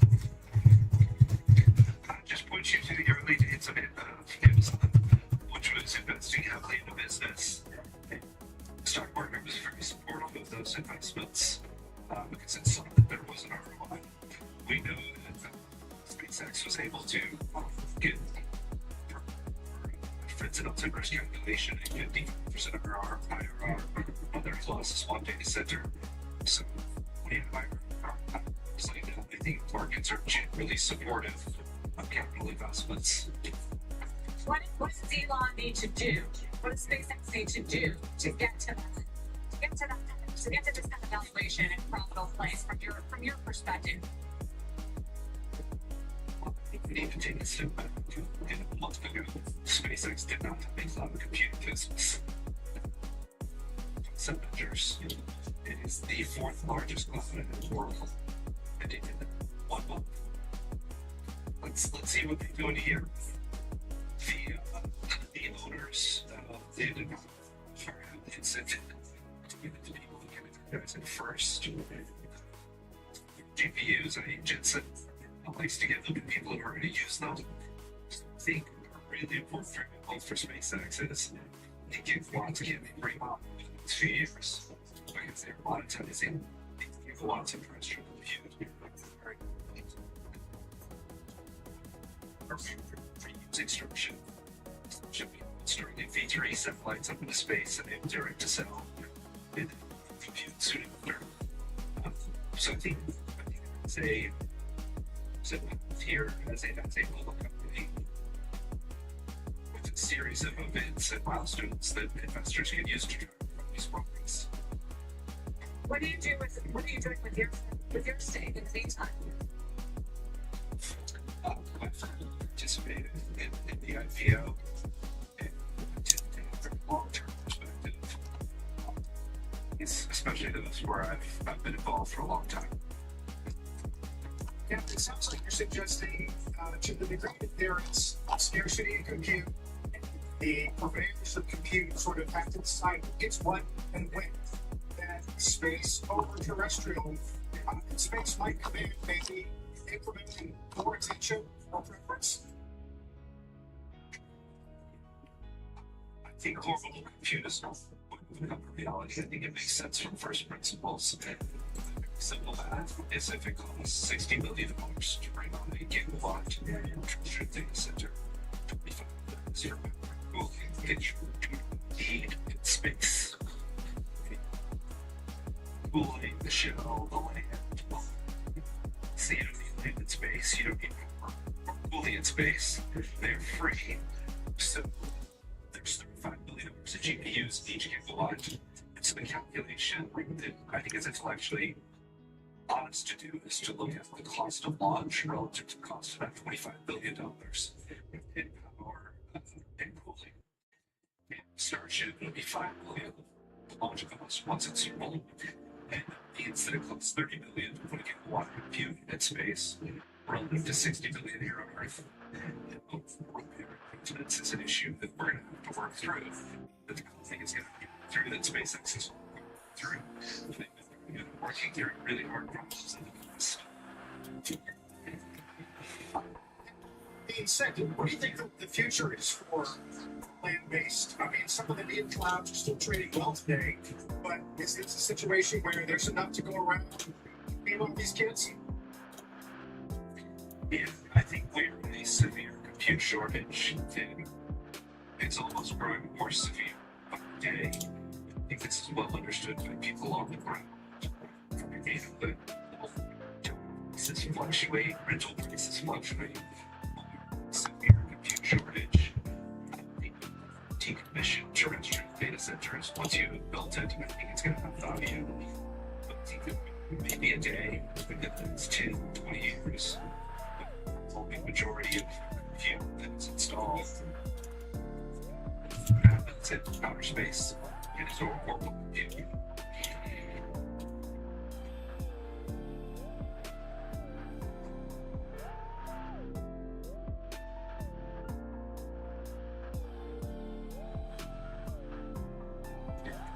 Can't hear anything.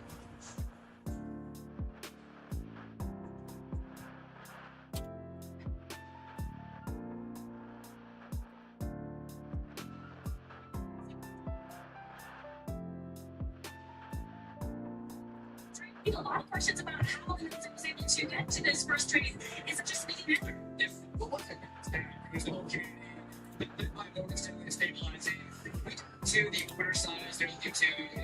mission manager, so we opened 58 million shares. There's a lot of support in the book, so it's trading around 160 or so. Came together and they were okay to mission manager. Retail application of 20% that presented from a big unknown. How do you think that? So 20% is roughly 15 million of the raise with retail, which is large growth time to it's a good time to get. So support the stock for sure. It's obviously this is a very retail owned stock as well. So they're just the excitement, the story, the range of investors, and they were excited to participate. Walk us through some of the mechanisms that are in place in case we see a lot of volatility in the stock, because it is right now 20%. We're watching it closely. It's a process in the market called going up and down. Or if you see a sudden burst in price, then you might have a pause in the market, but you haven't happened very quickly. It's not happening. So we would anticipate pretty fluid throughout the day. So it's going to move around. Some as investors are looking to either increase their positions or take some profits, but the up and down just gives them a pause in the market and you have a sudden burst in the price. About 10% up or down in this case. We have seen that. You don't see that happening. You would anticipate in the first or the open meeting, there's a heavy bunch of orders that could not get in. Orders, and it did happen. Sometimes it might will not happen, but we feel like it's reached a point of stability at this point. All the data you have for the last 20 minutes, how would you characterize the management for this? I think it's incredible. You look at the deal on that size, again, the largest ever, 75 million. The largest part of that was 30 million in round go. Just some precedent that the from long-only participants was significant. So, a combination of long-only retail participation, it's obviously smart traders. I think it's a very diversified book. I think that Unread did an amazing job. And obviously SpaceX, their finance team also is right there for the ride. Yeah, some things happening. Do you guys closely with you? I certainly would to say if I'm coming like the market digest and operate as something. Retail participation to allow. Yeah. It's different in terms of retail interest, but clearly it will take more interest from off the banks. And the banks involved in this, they'll start be talking to the larger deals they have over what work well, what they may want to consider. So I think it's sort of a good group. Opening before 12 p.m. Eastern, do you think it's just revisions? It's going to be the IPO by the IPO. We put all that control at the end of the state with relations, except for much going now to ensure there's enough profits to make sure there's stability. So I think it's a deal by deal case. And they feel great about the timing and they're all excited. It's all excited. A lot of excitement. Walk us through the people who are here. What do you think is next? You're here on the second floor. Where do you take this from? Well, there's a lot of brilliant people in this room right now. Say that, people who have been with SpaceX for a long time. They've been around for 24 years. So many of the employees are here. We have senior management, engineers, we have people responsible for the actual launch. They're locked in this party. So it's a great group of people. Obviously, NASDAQ folks as well, bankers, but it's Well, historic moment for NASDAQ, SpaceX, the underwriters. Thanks for your time, Nelson Grace, president of the NASDAQ. Here's that back to Scott Walker at the New York Stock Exchange. Breaking news coverage of the SpaceX IPO just continued out. For the halftime report, I'm Scott Walker for here at Post 9 at the New York Stock Exchange. We're open since the biggest IPO ever. 16% right now. We'll track every single move of a SpaceX investor.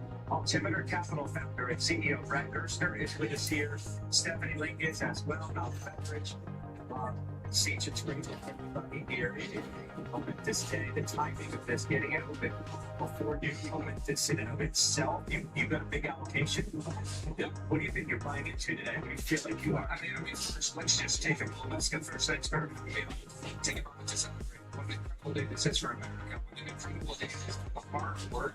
The thousands of people in Starbase who worked and put us back on the top in space. Remember, when SpaceX got started, right, we didn't even have a shuttle to go to space to pick up our own astronauts. We were paying the Russians to pick up our astronauts. Today, we're back on the top of space. I think that's what makes the country great. It's a great moment to celebrate. With that said, yes, we were buyers in the IPO. We're lucky enough to be shareholders ahead of the IPO. I think this is an incredible movement for the company.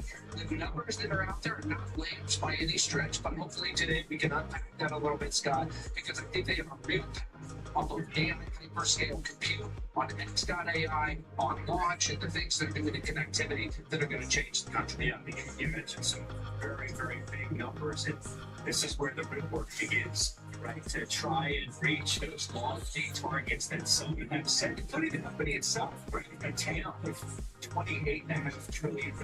Morgan Stanley looking for SpaceX's revenue to reach $3.4 trillion in 2040. Lofty targets, obviously, by Goldman Sachs as well. So now we see what they can do from here. Right. Well, I mean, let's not go all the way up to 2040. I think it's 160 billion, which is a little more pedestrian in 2028. And remember, something extraordinary happened. The last time I was on the show, just a couple weeks ago, I said everything about the IPO changed. Why?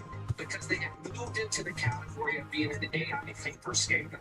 In literally 6 weeks, they went from not in the game to $27 billion of AI hyperscaler revenue with big deals from Anthropic and Google. What is the one thing we can all agree? I think we can all agree Elon Musk and the team at SpaceX are as capable as anybody on the planet. Jensen has said they're number one at standing up terrestrial data centers, at standing up AI data centers on my podcast. Jensen said they did in 100 days what it took others 2 to 3 years to do. So if the bet is, going from 20 million or 18 million last year to 160 million, a huge portion of that is standing up AI data centers and leasing them right to the Anthropics of the world, the Googles of the world. I think they're going to run away and consolidate that business. My estimate is in a few years they're going to be the largest AI hyperscaler in the United States. I mean, it's probably why, as you heard, Sequoia's Sean McGuire in the interview with our friends in the prior hour suggested that massive TAM that I mentioned could be, in his words, an underestimate. This company has the most information of any company in history. He said, 10 years from now, the explosive revenue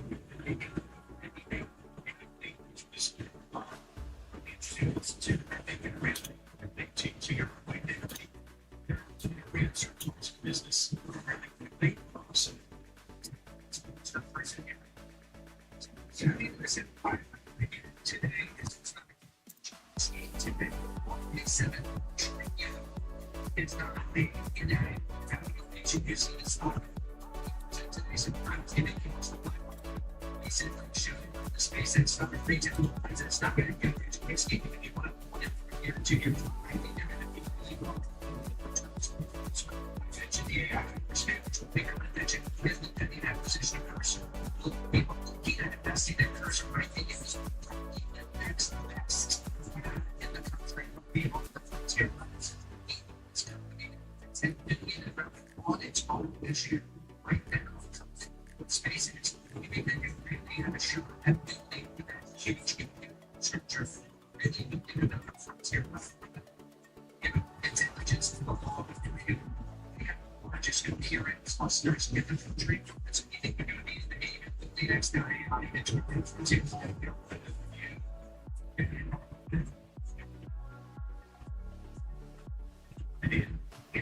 Yeah, so you're going to be a liar. This is going to be a 15%. It's a small but I also said this decision is going to be long term. I just said it and you forget it because it's a great trend and we're people on us and Tesla stuff. Since that's 2010, so it was when this company said do what it's even if it's 28.5 trillion, it's estimated as still huge profit for this company. Increased shareholder returns on the top.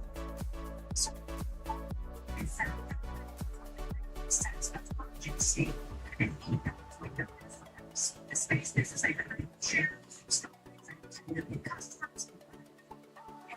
Today, this is happening here. Maybe one of these things, we're going to make this numbers much higher.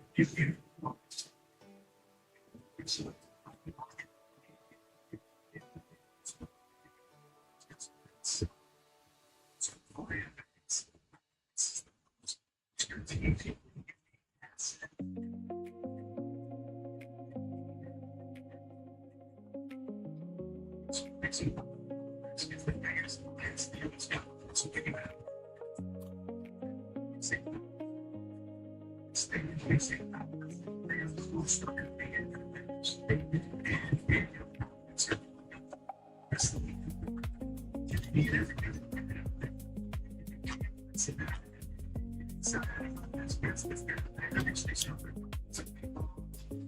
not IPO.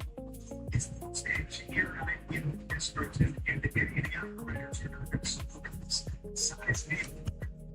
Yeah, participation. So there's a lot to be excited about.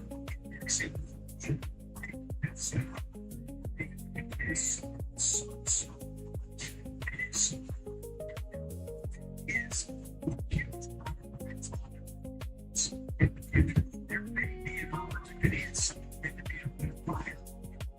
There's so much enthusiasm around this. If you really want to think, you need it.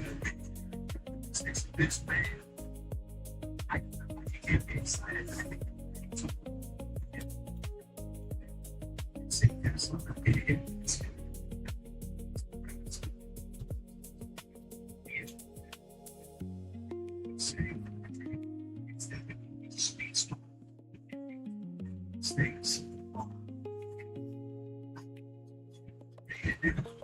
Things. Trading interest.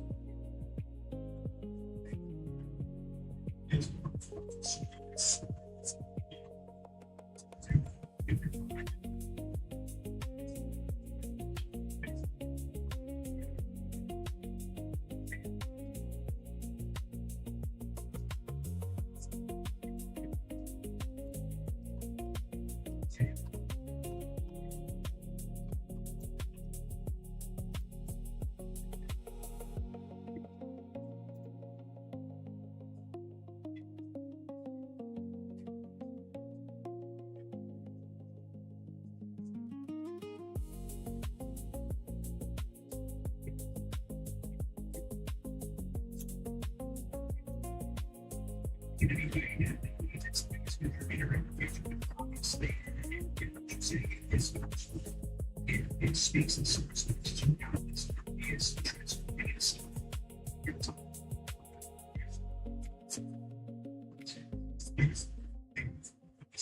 SpaceX.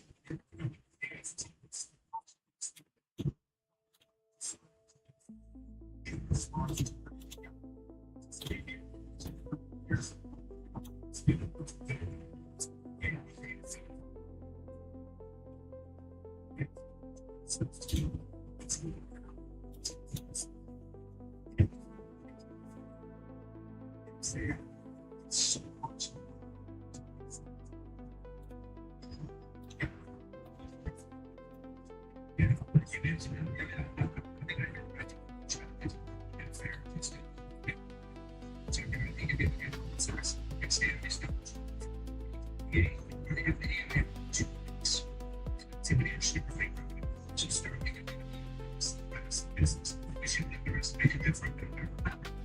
Should be able to have the advantage that it's going to be space and everything else.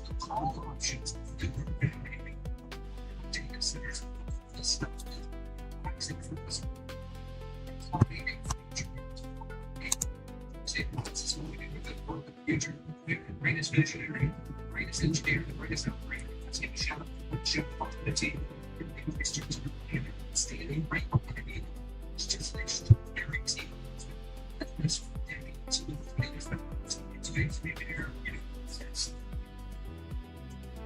so it's great this getting to today is the amazing thing about this maybe sometimes to their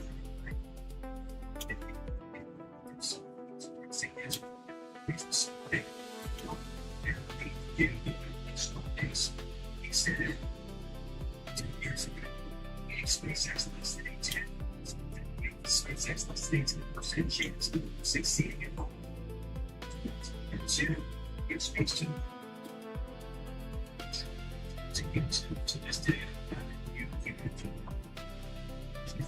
she's been there to that's going to this and that is it. And we're here celebrating these moments. The near-death experiences that you and encounter time after time, just as SpaceX, Tesla, etc., and they continue to reinvent themselves at scale. Just think about what they did over the last 6 weeks heading into this IPO. Not to mention, watching from midnight, just in place the morning of the IPO, successfully in the space, but just in the last 6 weeks, doing these deals, these AI hyperscaler deals, acquiring for an option to acquire cursor. These are massive things. I can't imagine another percent. It's entrepreneurial like this at this scale. So that's why I'm betting on now. Right? It will have to be either markets down for that one way. This will to me if you wanted to the future innovation, this entrepreneur, the kind of engineering, it's not it's so big things. Stuff you can't shut up to it. Once it finds such a big thought, the innovation in the system.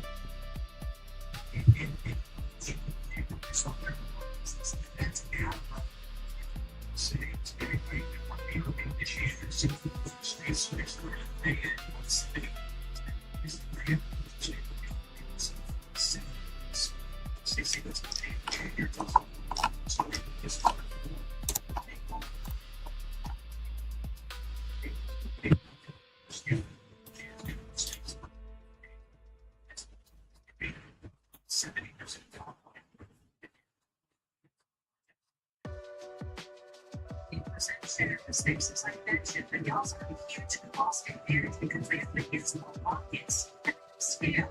It's not launch costs, so it's not just launch costs, but it goes from 14 million to 4 million. It's all operating leverage in one of their businesses, and they can probably get it to accelerate this $150 million worth of now. And 2030, that's what's projected. They get today at 10 million. So to me, yeah, the AI story was interesting. It is making it more interesting, but I think there's a lot of parts of this company that are very exciting, and I don't think it gets attention. At least you said if you mistaken, that's the regulation. We have huge demand for AI compute futures. They just sold this compute to Anthropic and the formatted mainframe and stuff because researchers check out a tweet the other day. Basically said that because of test time compute and innovation,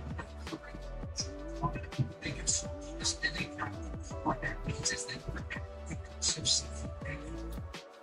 compute.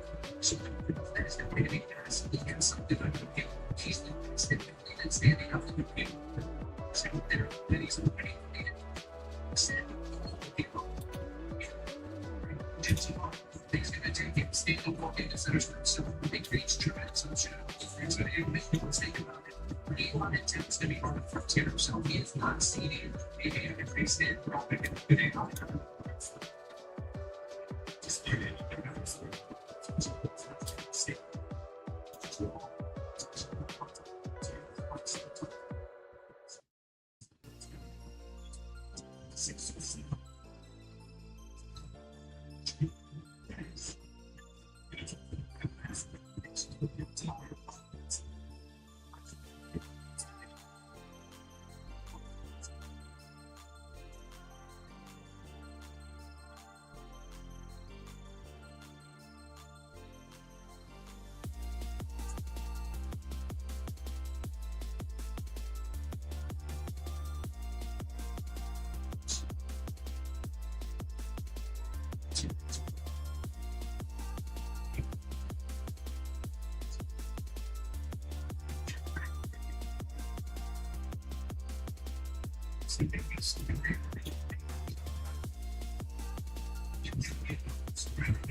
Suggesting that SPACEX is going to be at 15x for the first 3 years. But where I think it's funny is he's been talking about funding up 10 option data centers 2 to 3 times a day. Lots in terms of the space and the communications business, and lots in terms of the AI last year we added 25 and 30 gigs. Elon's talking about adding 8,000 gigs a year. So we should be running out of things. If I'm not here to follow the stock and the retail investor, you're absolutely right. It's very big. Today it's trading at a say it's very it's in rich whiskey. We saw what happened with Supreme just a few weeks ago. It pops on the it sells wrong. I think that creates opportunities that people just step in and ask you to share.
If you take your extending such numbers, you don't have like 15-year-old intermediates around there. So it's interning the sun. He's using fake to build his SPACEX navigation. He's running money for simulations where this gets totally naked and fascinating. He said that my target price for this 23 this could be in 3 years. And then we talked about it's not a 15x or 3 years, but I think it's the technology. Into the outside, as any institutional investor, any hedge fund investor, this is the investment. Us in our institutional portfolios in 15 days from now, and it seems 20 to 30 billion, which is the big market at the end of this month's by the single if you guys in the house, if you're see,